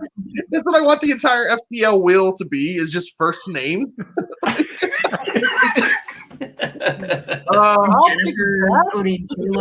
Jennifer Lawrence. Jays. Absolutely. So I think that's all I can do for now. I think a couple more. I'm waiting for the pitchers to announce some tonight. So all right, we've talked about this league long enough. All right, we don't really care about this. Good enough. Can I ask one more question real quick before we? Yeah, absolutely. Sure. Are the questions going to be easier or no? It's easier. It's a strong term. It is a developmental league, obviously. Exactly. So it's like NXT versus like WWE. So the idea is to develop players into something for the Schmodown, but we want to have a little bit of both. I don't want to say easier, but it's definitely going to be. It's a developmental league. That's the best thing I can say about it at this point. Take that. I also don't want to see like 13 to 12 matches. It's still an entertainment thing. So you want to see high scoring, but you also want to see people making nice pulls, because that's like what makes the Showdown and makes this trivia league so great is when somebody does answer a question that you don't expect them to get. And that's the fun thing is like, even if they're not, no matter what level the question is, it's all about the competitor as well. Because we've seen competitors that don't score a lot of points who get crazy pulls, and you're like, wow, that's super impressive. And then you see people who you expect to get every question right, and then they miss one, and you're like, oh, what happened? So it's all subjective. Speaking of questions, in the Schmodown, I think I'm not that this was said, like the onus this year on like 5-point questions is a little different, or is shifting a little bit. They don't want they want 5 questions to be accessible. 5-point questions to be accessible. So we've seen maybe not the deepest cuts as we've seen in the past on 5-point questions, but I feel like they just shifted it to 3-point questions or 2-point questions, because I feel like the 2 and 3-point questions this season have gotten way deeper, and then suddenly, but like the 5-point questions feel like older 2 and 3-point questions. It's always really subjective. That rear window question to me was easily a 2-pointer, but again, it's all incredibly subjective. I get that. I totally get it. It's also one of the most classic films of all time. But I digress. I give PJ Campbell and his crew a lot of credit. They have been working their asses off making these questions go, and they've done a great job this year overall. I just want to give them a lot of credit again, as always. Real quick, we did get a super chat in my boy Danny. Danny. It's Danny. Okay, It is Sunday. It is not Twitch Tuesdays. All right, Okay, do not bring so- cheese here. Let me let me just go ahead and rephrase that. What if we had a food film slice? Like I would 100% rush believe that everyone. there should be I 100% believe that there should be a fashion film category. So you can get movies like Devil Wears Prada. You can get Funny Face. You can get Confessions of a Drama Queen, Confessions of Shopaholic. But that's another conversation for another time. But food I mean, there's category, all sorts of, like, you can get movies fun like things Chefs, in the category. More Burnt. Last night in the Star Wars, they were talking about, and this was not something I've never even thought about being like a category, shooting locations as a category. Like, and I'm like, that would be an amazing category. Like, you know, where things were shot, and like, you know, Josh McCouga would get every Pittsburgh question right ever. You know, and Well, I honestly, by explaining that, I do agree. I've actually mentioned it many times. It's actually come up on Schmobates a handful of times, where I mentioned what would be a category that would be like a really good new edition category. Some people would be Zipper. I remember he did like a foreign film, specifically like Korean films in particular, which I thought was a really interesting choice. However, I don't know who argued against them, but they argued in favor of movies set in Los Angeles. And I'm like, you can get LA Confidential, you can get Cafe Society, you can have Pulp Fiction. So I mean, you can do that with like basically any major city. Boston. Yeah, you could. New York, Boston, they could all be having some stuff in there, dude. London, all those like British films set in London, like that would be interesting. Tokyo, there's tons of films set in Tokyo. Both. But that, you know, so when it comes to international locations, that's where it really gets iffy, because by extension, how many foreign films are you including? You can't include like Lost in Translation, but are you including Ringu? Well, no, I mean, but even if you limit it to English language films, there's tons of English language films that are you know, Hollywood films that are set in Tokyo, that are set in, you know, Thailand, that all over the place. Like, okay, sure, not that many. Like, how can you name 10 movies set in Bangkok that are in English? Hangover. Like past 10 years. Yeah, sure. Hangover 2, or was it 3? I can't remember. I mean, I'm sure. I'm not in charge of writing questions. That's not my job to figure out how many movies. But I'm sure there's tons of movies that are set in Thailand. Like, one of the Bridge Over the River Kwai, was that in Thailand? No, that was set in Burma. Okay. Street Fighter was Thailand. Yeah. The Deer Hunter, I think. Was Thailand. It never technically says Thailand, though. Tomorrow Never Dies, I think, was in Thailand. No, that takes place in China. Part of it wasn't it? Nope. It was a part of it. Takes place 100% in China. Michelle Yeoh, she's Chinese. Oh, I know she's Chinese, but I thought that part was set. It takes place in China. It takes place in China. I saw that. We've digressed enough. Back onto the Schmodown.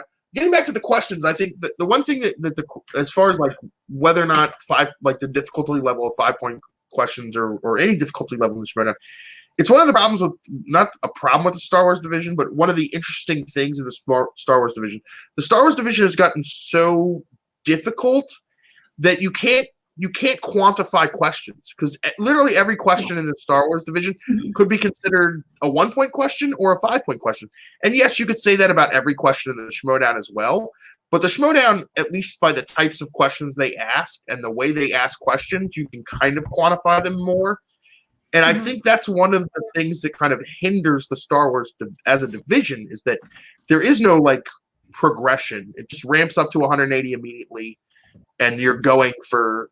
And it's like, it's exhausting to watch a Star Wars match. Like, what do you all think about that? Oof. Slugfest, man. It's just tiring to watch. I agree with you, man. It's totally tiring to watch.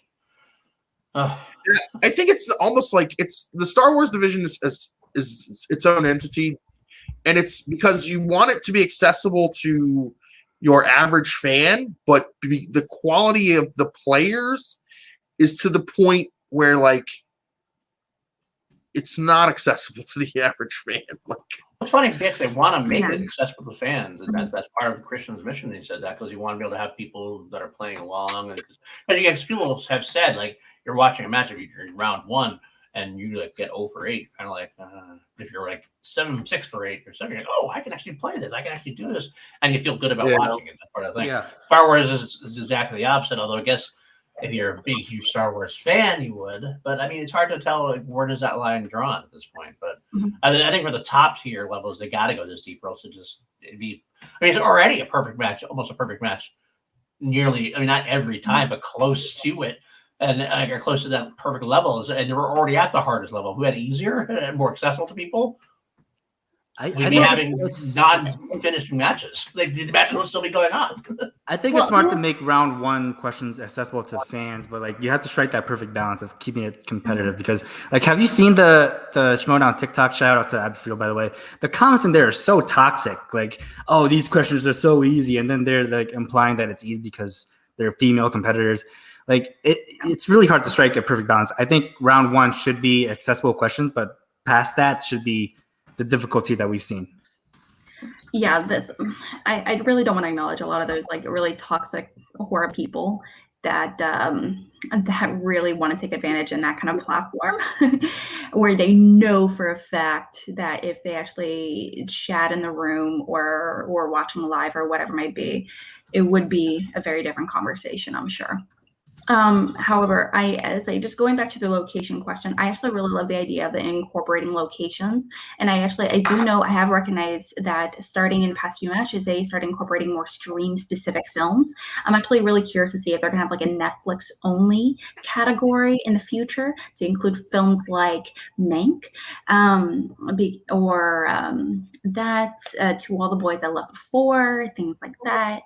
However, it really gets really, really expansive because some of these films some of them were meant to go in theaters, like Apple TV's Greyhound with Tom Hanks. That was meant for theaters, but movies like Enola Holmes, that was technically never meant for theaters. It was exclusively a Netflix production from the get-go. So it gets a little wonky. So I'm really excited, but also curious as far as the limitations behind some of these new streaming categories, expansions when it comes to questions categories.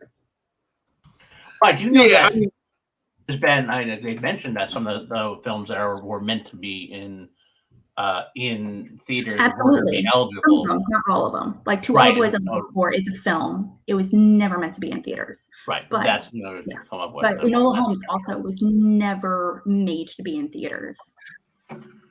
Ever. But there was a question asked about it. I mean, I have no problem. I think they have a list. I think competitors have a list of what movies are on streaming services that they're going to be asked about or not asked about. I think that's something that PJ does. So even if we don't know necessarily, I think the competitors do know. I think that's I know for IG they have, IG they list every movie that's in the division, including the versions of the movie that are in the division, that need to be added. Josie and the Pussycats. It is a comic book movie. It is a graphic novel and a comic book that was made into a movie. If Ghost World, your unbiased opinion of whether or not it should be in the Schmoedown or not. It should be in IG because it is a comic book movie. If there's Ed Harris movie, A History of Violence, is in there, then Josie and the Pussycats should definitely be in there. If Ed Harris and Josie and the Pussycats would probably be in the Schmoedown by now. Paul. It's almost like people forgot that it was a comic book movie. Like if you look at like top 20 movies you didn't know were realized were based on a comic book, that movies like Ghost World, History of Violence, movies like that pop up. Josie and the Pussycats is a movie that never pops up on that. It's a very iconic list of characters, but people forget that it existed altogether, which makes me so sad. Because there's so many movies. Right in there.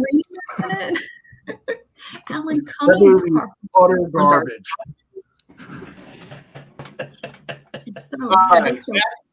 back as Matt says, this is a topic, and this is us on topic. We got this week were several cutscenes or whatever vignettes. I don't even know what to call these things now, because they're not just little cutscenes now. They are like little mini vignettes. First one of the week was the reuniting, and it feels so good, of Winston and Eric Zipper. They're back together again. I'm going to start with Alex, because you're a big Eric Zipper fan. What did you think of the cutscene between Winston and Zip? I think I can't remember who said it earlier, but I think whoever said it perfectly, that he seems happy, and I'm excited to see that happen. And especially with some of the other scenes where there might be a little bit of division between some of the competitors within the House of Swag. I'm really excited to see Winston have someone that's in his favor, essentially. I'm really curious to see how this is going to play out. But it's the reunion between World's Finest, and I just thinking of, you couldn't have to take me out. That's that moment. Oh my gosh. So excited. I actually got a little of a club watching against it when they're getting back together. I was like, when Winston stands up and goes against the one there, that was pure gold, man. And I don't know how you couldn't be. If you love the Shimodown and you love these competitors, it was happy to see. I think maybe, and this might, I don't know, I'm not going to speak for everybody else. Part of me was like, flash forward into some time where a certain other team maybe had a reunion of some kind. I don't know if that's going to happen ever or when, but that's maybe flashed through my mind a little bit, and that's why I got a little thumbs. I don't know, but I loved it. I thought it was great. How dare you compare the two? It's a reunion. That's all I'm comparing. It's the reunion aspect. One reunion, maybe have another reunion. That's what I'm talking about. Moving on, Matt. What do you think of Winston and Zip back together again? I mean, Super Zip and the Black Man. Remember when those were their nicknames? Like, what a time. I am so happy that they're together. I was so sure that Eric Zipper was going to be part of the anti-Winston coalition with Chandra and Laura, but yeah. I'm very happy that this is the direction they went in, because I feel like Eric Zipper works so much better as a babyface than he does a heel, and it just warms my heart. I mean, how could you not love it? Yeah, he is the classic, we talked about it before. He's the classic babyface. He's the underdog babyface. He works extremely well as a babyface. We had, in the last couple of years, we've had some iconic teams break up. We had the World's Finest break up because, the betrayal there.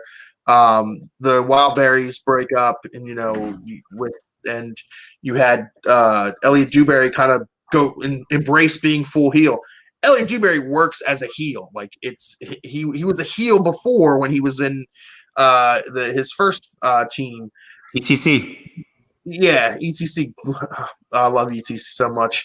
But Zipper is a baby face. Like, he is he's a sweetheart. He's like a little puppy dog. You don't want to hate a puppy dog. Like, and Winston does need support. It's funny how the difference to a couple weeks make, because the beginning of the season, you get Laura Kelly not betraying him, but just refusing to work with him. Chandru turning his back on him, and then those two uniting under some sort of banner to oust Winston. Then we get Ace sticking with Winston and Zipper sticking with Winston, and it all just kind of like makes sense. Like, these are the characters, the not only the characters, the people that you would expect to stay loyal to Winston. Like, they're the white bread baby faces. They're the good guys, the white hats. They're it makes sense. Like, it kind of writes itself. But Belford, do you not remember him ripping off his shirt after the big loss? Really, Yes. threw it on the ground. He's capable of moments, but as far as like a consistent character, he's the baby face. He's the puppy dog. It's Zipper. Oh, his name is Zipper. Like it immediately like His evokes name is the best fucking guy ever. How dare you? He's amazing. I would say, if they pulled off that this is now a long con of Eric Zipper just waiting for a chance to stab Winston in the back, I would be all for that, but I don't think it's going to happen. And again, how heartbreaking would that be? Oh, that'd be heartbreaking. I would never trust the person again. Like, what the hell? I don't want that. Welcome to my world. I'm really worried about Zipper as a competitor, not because of like his record or anything like that, but like he's what are they gonna do with him? He's my favorite 3-division competitor. I'm not saying he's the best. I'm not saying he's deserving. I'm saying he's my favorite. He's my favorite to watch in matches overall. And I'm also including Chan. I'm also including Kalinowski. I'm also including who else? I feel like there's a bunch more that I can't remember. Oh, Dan Merle. Dan Merle has not yet debuted in 3 divisions, so he's still technically a 2-division player. Yeah, but in my mind, he's not seen that yet. Doesn't count. Like Brandon Hanna. Brandon Hanna. Yeah. He's 2-division. He's played in teams in IG, but he's not 3. Never played in single. Not yet. Yeah, that's true. My favorite 3-division player, I think he's played in all 3 divisions. He's played in 3 divisions. No, maybe Adam Witt has only played in 2 divisions. He only played in Star Wars and teams? No, he's in 3 divisions. He plays teams, singles, and Star Wars. Yeah, so that's my favorite 3-division player to watch. I don't think he's won a single match in the Schmodown. Always entertaining. I could watch him have a match every day and be happy. I would love to see Adam Witt play Eric Zipper. That would be fantastic. It would be so fun. They're both perfect, and you don't want to hurt them. No. But that's the thing is they wouldn't be hurt. They'd just be so happy to play each other. Like, we did have a couple of super chats come in, but I don't want to, before we get too far. I think Ben Rayner had one. Paul, the Sabrina the Teenage Witch movie. It is not it was never a movie that was released in theaters. It was a TV movie. Okay. Mm-hmm. It's a TV series, and there are like 4 or 5 TV films, but it was never released in theaters. Yeah, her movie in the theaters was the one with the guy from Entourage, right? What was that movie? You're thinking of oh shoot. Right? No, not back. And not Drive Me Crazy. Drive. Welcome to Danny. I had no choice. What did you say? Drive Me Crazy. Oh yeah. Then we got another super chat from Danny Lost Like Cost. Winston and Zip's reunion is my second favorite 2021 reunion. The first is Olivia Benson and Elliot Stabler. Shout out to SVU fans. Yeah. That's funny. That is funny. That's great. That's a good one. But yeah, I love a good reunion. It's another one of those like kind of like things that just make sense. It's just a good thing. It's just happiness. And sometimes you need happiness.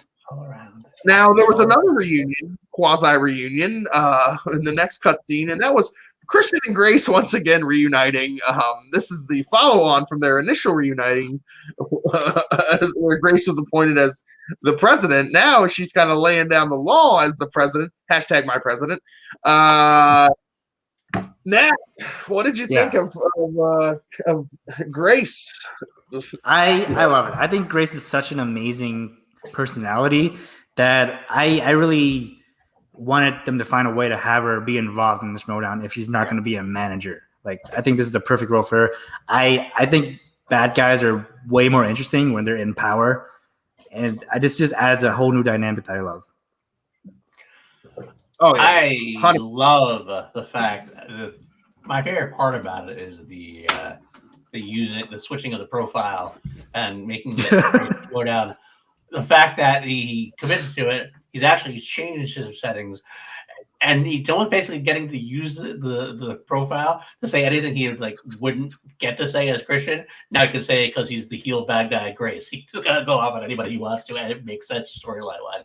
Oh, I love it. Great. I love it. I'm all for it. Grace is a wonderful president. We love Grace Hancock in this podcast, I think. It was interesting. Go ahead, Alex. Sorry. I definitely agree. I think she's fantastic. I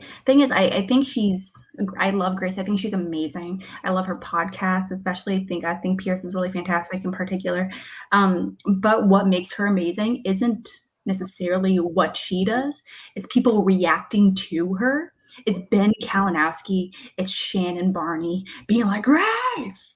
It's Christian freaking out. And she's just, her being as calm and calculated as her character is. It wouldn't be nearly as conniving.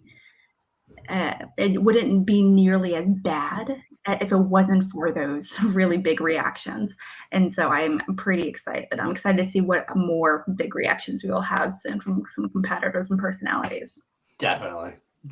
Yeah, I love that the storyline has permeated all the different aspects of Schmodown, the Facebook group, the vignettes, the making the announcements, the changing the Christian's name on Facebook to Grace Schmodown, which was weird when you get a Facebook message alert and it's from Grace Schmodown and you're like, who? With the picture of a lioness. Yeah. Oh, it's so good. Oh my gosh. And just Grace has one of that, she's, we talk about Eric Zipper as he is a baby face. It's even when he's being a heel, you still feel baby face. Grace is a heel. Even when she's not playing a heel, she is a heel. She is that conniving, she looks like she knows something you don't. She looks like she's 5 steps ahead of you, as I think she said to Harloff. And it just comes off as this aura and then everything she says feels like it feels like she's being mean. Even when she's not necessarily being mean. It's funny because she's announcing the matches, which is the next vignette. And she's just doing match announcements, but she's cutting in little comments about Roxy and about Shannon and about Kalinowski and about all these people. And then she reads off Kevin Good Enough Smith. And I literally forgot that that's his actual nickname. And I thought she was making a dig on Kevin Smith. And I laughed so hard. Little things. It's not the words that are being said, it's the tone. Mm-hmm. And that, you know what? It's fun. That's the beauty of this season. All these cutscenes, vignettes, or whatever. It's all the little things, these little touches, these little nuances, these little intonations. Make everything. It colors the whole story more, and it just makes everything better. And I mean, again, Kalinowski deep throating lollipops still. Shannon raging. Grace with little smiles, little smirks, little digs, everything with Andrew Guy and Ben Bateman and 2017 Andrew Guy. All the little things have been so good. So good. I can't wait to see how this develops. Chef's kiss. Grace is great. I just want to see more. Any chance we get Grace, I'm happy. So let's just keep her coming around. That's all I got to say about that. Yeah, I mean, she was also involved in the other cutscene with Andrew Guy. Andrew Guy. We get more Andrew Guy. Andrew Guy's finally made it to Collider Studios. That we haven't. Fun fact: those studios are actually closed now. Collider's not even at them anymore. So who knows who he was really talking to? That's what I want to know. Somebody there actually going, "Where the hell is this guy out there?" This guy not wearing a mask. Still not wearing a mask. I'm not wearing a mask. You wear a mask. You wear a mask. So good. And he gets a phone call. Paul, what do you think of the phone call? Oh, that was again chef's kiss. So good. I got the time where Grace starts grilling on that thing. And first of all, I love the fact that she's Mission Impossible. He's like, how many Mission Impossible are there? Like, that's funny. They're sick. And Grace is like, oh wait, actually, yeah, that's right. There is six. Well, good job. All right, good job. Then she asks about Get Out. It's like, oh, okay. So we're reinforcing this fact. This 2017. It's also like one of the easiest questions in the world. Right. But it shows Andrew Guy where he is. And it's so funny. His reactions sell the sequel. He's like, that's like a movie from the 80s? I don't know. What the fuck is that? Or not a fucking can't swear, but in my mind, he's still going, what the fuck is that? And then the same thing about the F word. It still feels like he said the S word. It's it feels like he said the F word. It's a vibe. Cussing is a vibe. It's an attitude. It's up there. But it's great to see. It's great to see him amping up that character more. But then we finally see where it's leading to. And Grace decides to basically, it sounds like, replace Harloff on the desk with Andrew Guy. With 2017. 2017 Andrew Guy. That's a big distinction to make. That's a big distinction. That is very big distinction. It's for all the wrestling fans out there, they'll know that a wrestling trope, a very common thing in wrestling, is the heel announcer. Mm-hmm. So you'll have your play-by-play guy who's calling the action of what's going on in the ring, and then you have the other guy who's literally just making comments about people, being snarky, being an asshole, being a jerk, rooting for the bad guys and talking shit on the good guys. And that's going to be 2017 Andrew Guy on the desk, and I'm here for it. I have been waiting so long for a heel person on the desk. We had that for a little while, Ken Knapsack, but it was kind of hard to pull off because you still have to call the match. Really heel. He was snarky, but he was part of corruption, wasn't it? Like he had some moments where he was. He was also on the desk a little bit when he was in the Lion's Den, so it was a little bit of that. Like he was occasionally on the desk, but never full heel. So never full on heel. Like Drew's not gonna care. I want that full heel. What I want to see more than anything is I want to see Andrew 2017 Andrew Guy calling the John Roca match. That's what I want to say. Oh my God! Yeah. Give it to me. You know what I would love to see. Actually, when he's calling a match, but he actually has his feet kicked up on the table, and the entire time you see it, like you see the bottom of his shoes, and it's like, oh, I'm sorry. Excellent point, though. Like, I need this in the studio. I need this in a studio match. Like Roca coming out and then Andrew Guy just screaming at him from the desk.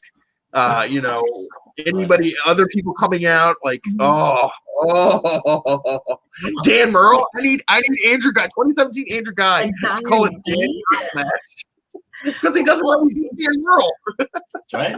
Well, Guy is in a very interesting situation. I think that very few. I don't feel like any honestly competitors compete as little as he does, yet dominate the conversations around story and cutscenes as often as he does. He was such a huge component last season, the season before, but he played one, maybe two matches last year, and the year before that, I can't even remember. Maybe in one match. But regardless of that, obviously he's a Christian. Mark, everyone has taken a shine to him, and it's been very, very clear from the get-go. He is one of the best actors and performers Schmoedown has ever seen. And so seeing him really go to town in this position is everything we need at the Church of Andrew Guy, our Lord and Savior Andrew Guy. 2017 Andrew Guy is half the reason this whole thing is even a thing. Literally. This whole call to action is even a thing. So it's more than half. It's more than half. we don't talk about the other part. Because also, remember, 2017 Andrew Guy was the better trivia competitor than 2017 Ben Bacon, which they even mentioned yet when he says, "I carry you in the Schmoedown, I'll carry you in real life." When he's yelling up to Bateman on the balcony, oh, it's so good. William Harold in the chat said, "I want Drew to go full on Bobby Heenan at WrestleMania 8 on commentary." That's an excellent reference. Yes, Bobby Heenan is the gold standard of heel commentators, but Andrew Guy might just about rival them. Heenan and Ventura back in the day, if you're going to go old school, Jesse Ventura would be good too in a way. Especially because Jesse Ventura always seemed like he's ready to jump back in the ring at any time. Like Jesse Ventura, like he talked about Hulk Hogan, and then he's like, "I'm gonna go back and I can take him on today." I can see Andrew Guy like saying that he didn't want. Jesse Ventura is crazy, man. I think that's a good comparison. Yeah, Ventura was a heel announcer at first, but by the end he was more just like kind of like a mainstream announcer. Bobby Heenan was always a heel announcer. That's why I give Bobby Heenan a slight edge over Jesse the Body. And I love him both. Don't get me wrong. I love him. My favorite Bobby Heenan, I bring it up a bunch of times. Bobby Heenan, my favorite moment was when Shawn Michaels kicks Marty Jannetty through the barbershop window, and Heenan's commentary is like, "Look at that coward! Look at that coward! He's a coward for falling through the window." The first thing he said, he talked for like 30 seconds about them getting back together and like all this stuff, and then he throws him through the window and he goes, "I knew he was going to do that." Look at that coward running out the window. Kind of thing. Well, that's where the whole Bateman diving through the table thing comes from. That's where I got that from. Yes. Getting Bobby Heenan saying, "Look at the coward diving through the window." Like he was saving him from the table. That's all he was. He was trying to save him from the table. Lots of stuff. That's what I mean, obviously we are call to action, so of course any version of Andrew Guy we're super excited for, and it's amazing. I love Andrew Guy so much. It's so good to have him back. So good. But yeah, so those were all the cutscenes for this week. I don't think there was anything else. Anybody in the chat, was there any other cutscenes? I don't remember. Again, I have this fog in my head after that Star Wars match. It kind of like wiped out any knowledge I had of anything else going on. It's been an interesting week emotionally when it comes to being a Schmodown fan. Yeah. I mean, it's been a roller coaster. It's like the matches have been like you said, between the Star Wars match, the Zipper match. I mean, the Bibbs Oyama match. It's just been like there's none of the matches were like sure things, like shoe-ins, and I felt on edge for all of these matches, to be honest. Yeah, 100%. I mean, well, honestly, look at the week that the Action Army had this week, because love him or hate him, Brandon Hanna's OG Action Army. Janine, the Jake Capabetta might say, is OG Action Army. Don't judge. Paul, Baby Shark, Little Baby Paul, OG Action Army. Action Army, that's right. Army had a week, son. Like, we done did the thing. Oh, so good. Oh, but yeah, so I think we're going to start winding down the show because we're almost at 2 hours, and we did 2.5 hours last night. Before we get out of here, though, we do need our Nat Vu fantasy update. For that, we're going to bring on the lovely, the talented, the amazing, the highly knowledgeable about all things Josie the Pussycats, Miss Danielle Ramirez. Hello, everyone. Danny, you want to have a Josie and the Pussycats movie off? We can have an exhibition with that one movie. I'd be totally down. Just saying. A movie off. That one movie off.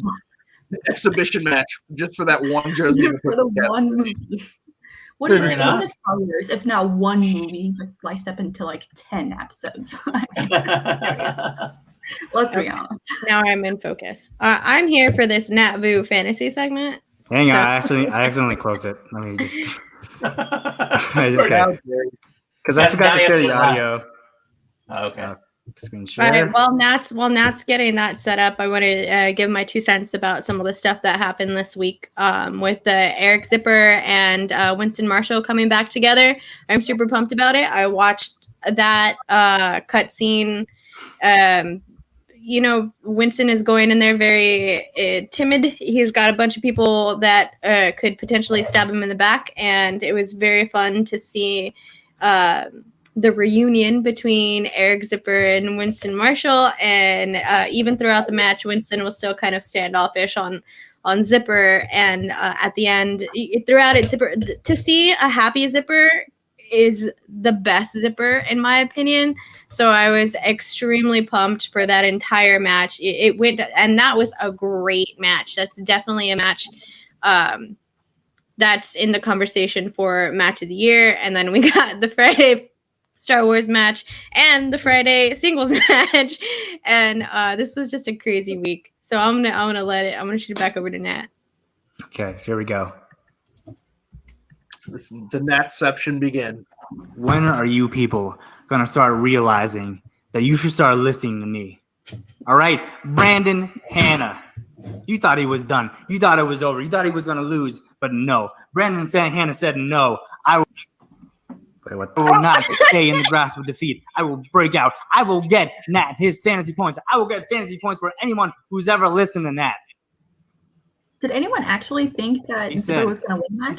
He said, these people invited me to no chill. Which, speaking of which, you're going to tell me you can sit here and listen to Paul Denuzio pontificate for 4 hours, and you can't spare 15 minutes to watch the funniest content that Call to Action has ever produced? Very true. Very true. I'll get priorities straight, all right? Brandon Hanna picking up the huge win over Eric Zipper. Whew. I'm sorry. I'm so hyped. So hyped. For a brief second, for 1 day or 2 days, however long it was, I was on top. I was number one. I was back on top.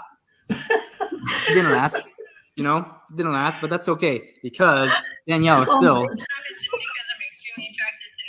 And I'm gonna keep playing that sound every week until I'm back on top. I don't know if you might pick that up. I don't know. No. I haven't checked, but I hope you did because that would be kind of awkward if it didn't.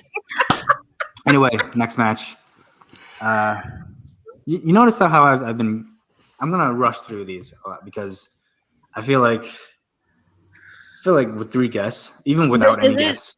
This isn't the 57-minute cut. Call to Action always goes really long. So with 3 guests, you might be here for like 5 hours. It was taking like 14 bathroom breaks already. Anyway, just real quick tangent because last week I brought up about how I wanted to say some stuff the week before last, and this might be a reoccurring segment because I keep forgetting stuff and I always want to bring it up. When I mentioned the whole jeans thing about how my butt looks good in jeans, you had to be there last week to understand what I'm talking about. But I'm so sick of Gen Z trying to cancel the things I like.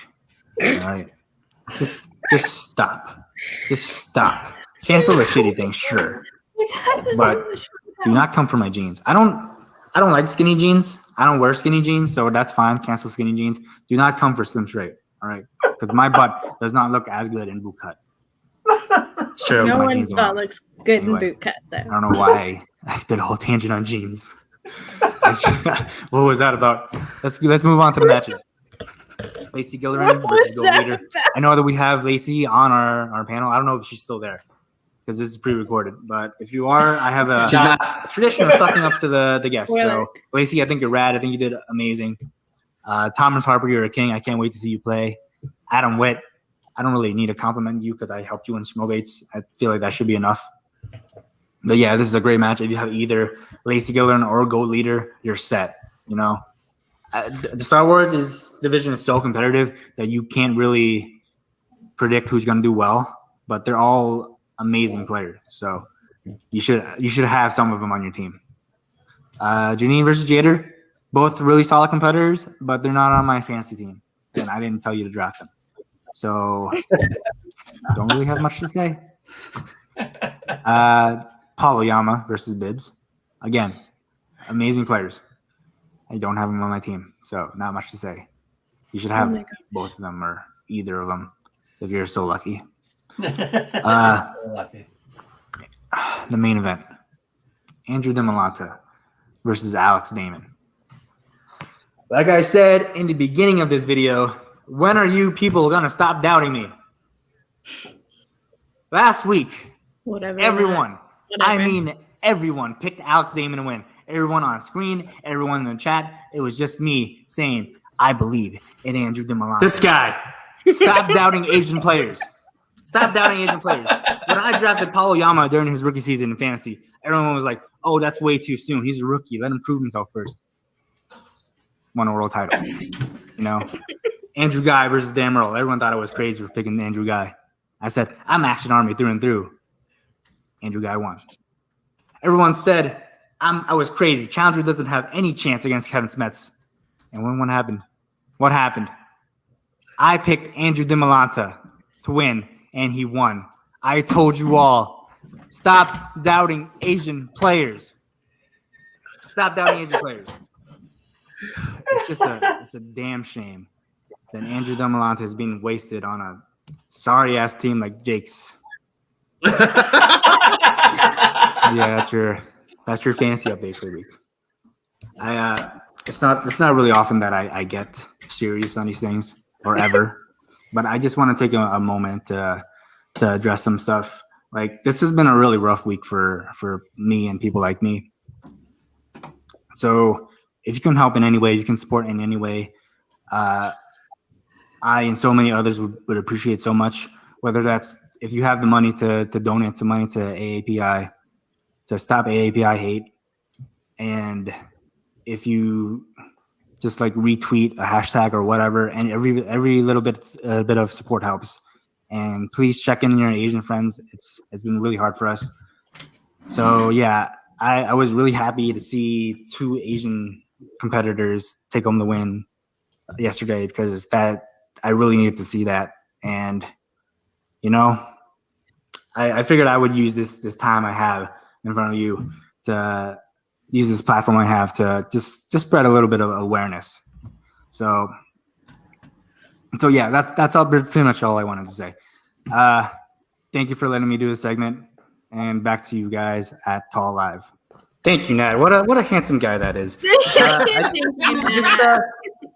I want to say that every week I have this master plan to suck up to whoever you have on as a guest. And my plan is to have them like me and then invite them on No Chill and just get them. But every fucking week, they're never here. They're never here. Stop talking so long. I need them to acknowledge me. Sorry. We can start doing these at the beginning of the show instead of the end of the show. We're foiling you every time. Yeah. There's something I kind of want to address real quickly. Who's winning in the fantasy league bracket? That's irrelevant. That's irrelevant. We got a long season ahead of us. Danielle's. I haven't been keeping up.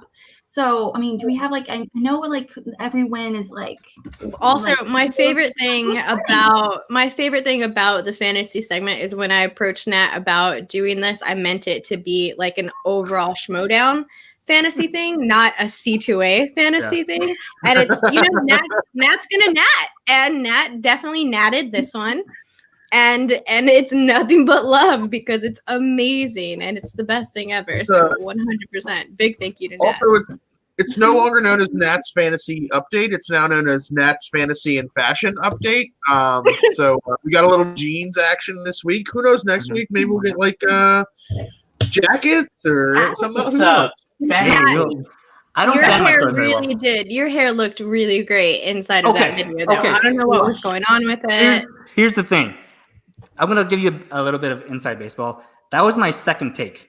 My first take, the quality was so low, I had to redo it. But my first take, my hair looked so good. It looked so much better. I had this little swoop thing going down that I could not recreate. Very Superman?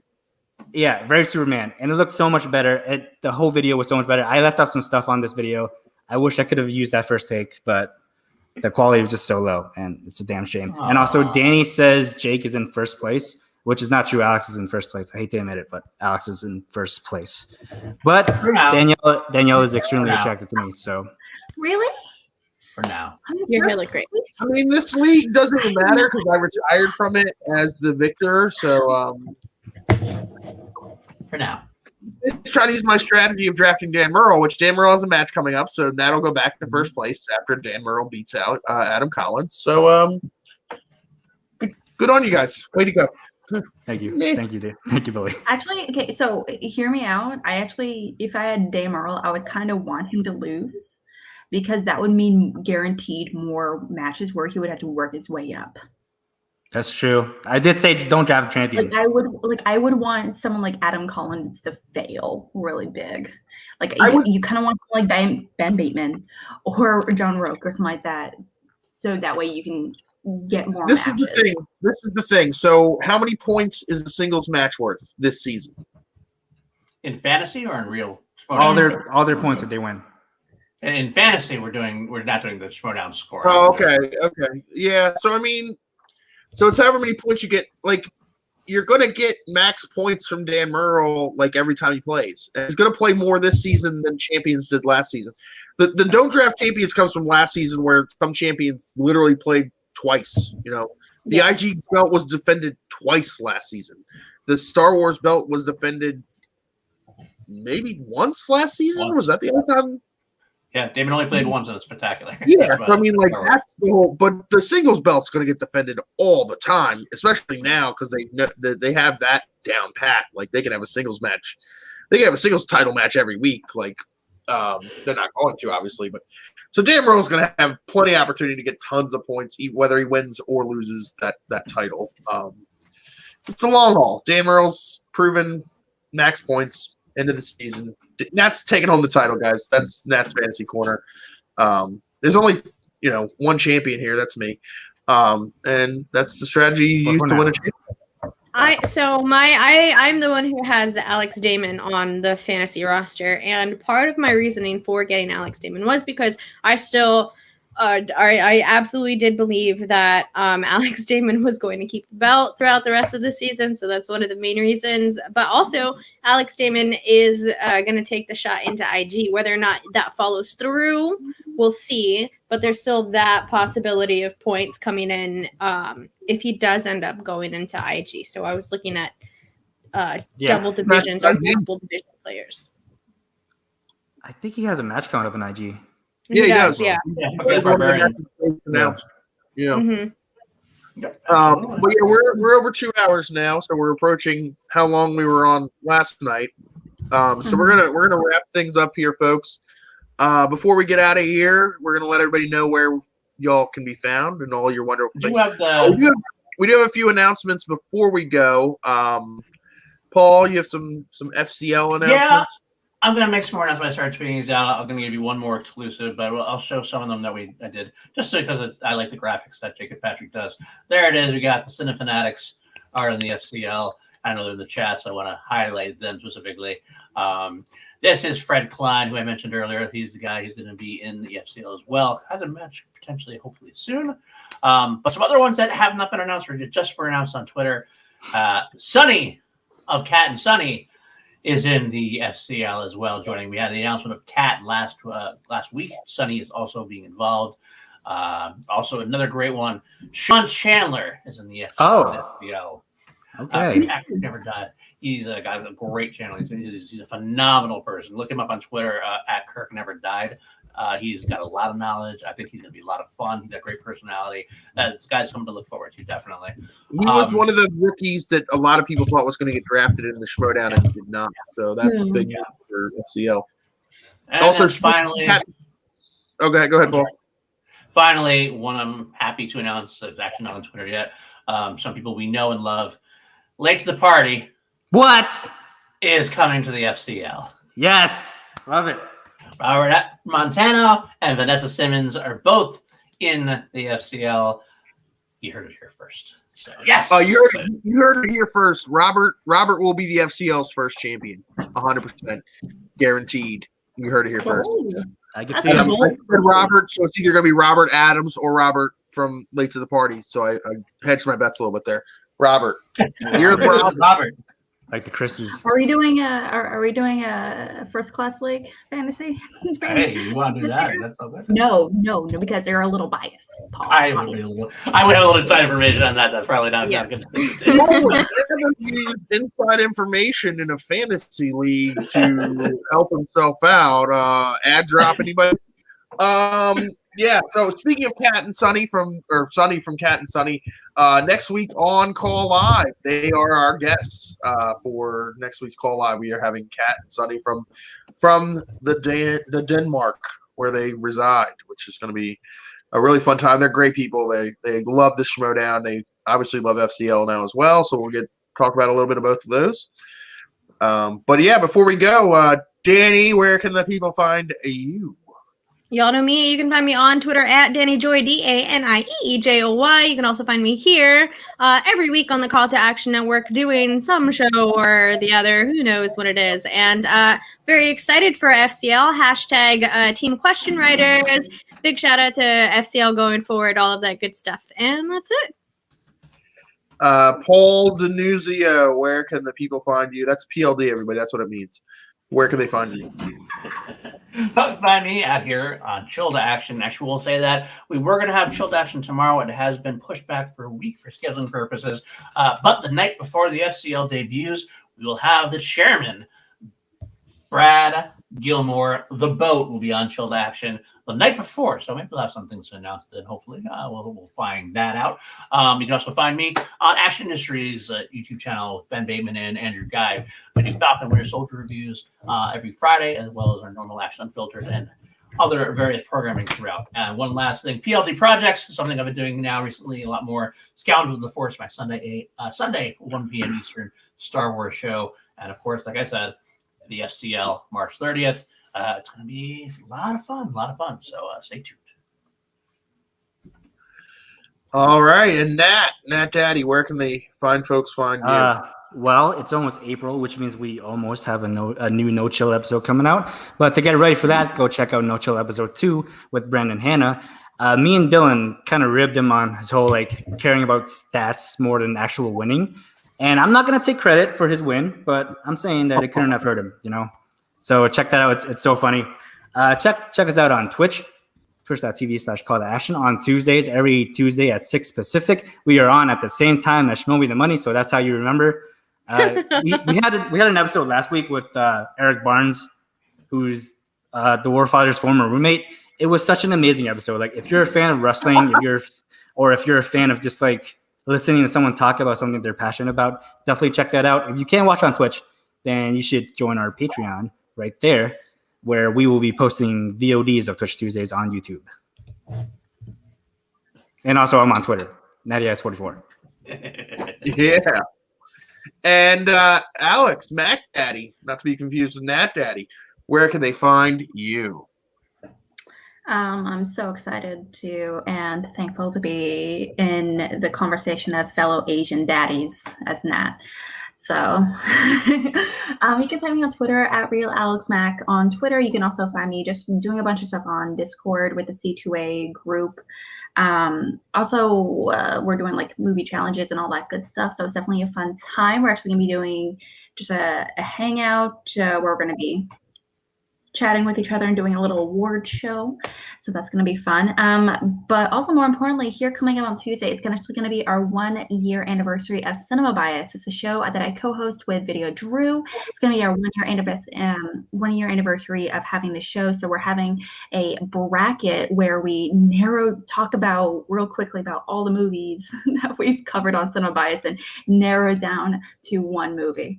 So it's going to be a fun time. So definitely check it out on Tuesday evening at the Video Drew channel.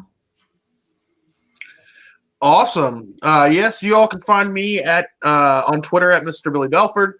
You can also find me here at the Call to Action Network on Call Live, on Turn It Up to 11, and on Chill to Action with Danny and, yes, Paul.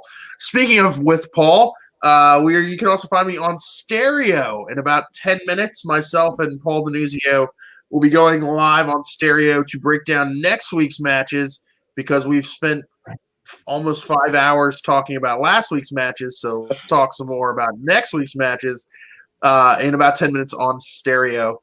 We're going to try because neither of us have actually ever done it before. So it's going to be an experiment. Let's see how this works. So give us out. Technology has never let us down. We have a proven track record of being amazing with new technology. And by new technology, I mean the internet.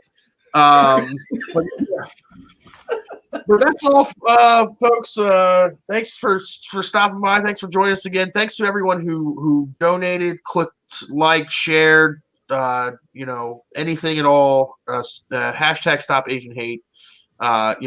Be nice to your brothers and sisters, regardless of who they are. We're all in this world together, and just be nicer to each other. Give your puppies a belly rub. And your cats, I guess, too. I hate Except the Paul. Don't be nice to them. I have cats. That's all good. So, all right. All right, here we go. Take care, guys. Don't be a racist. Bye. Yeah, don't be a racist. That's great advice right there. Please, don't be a racist.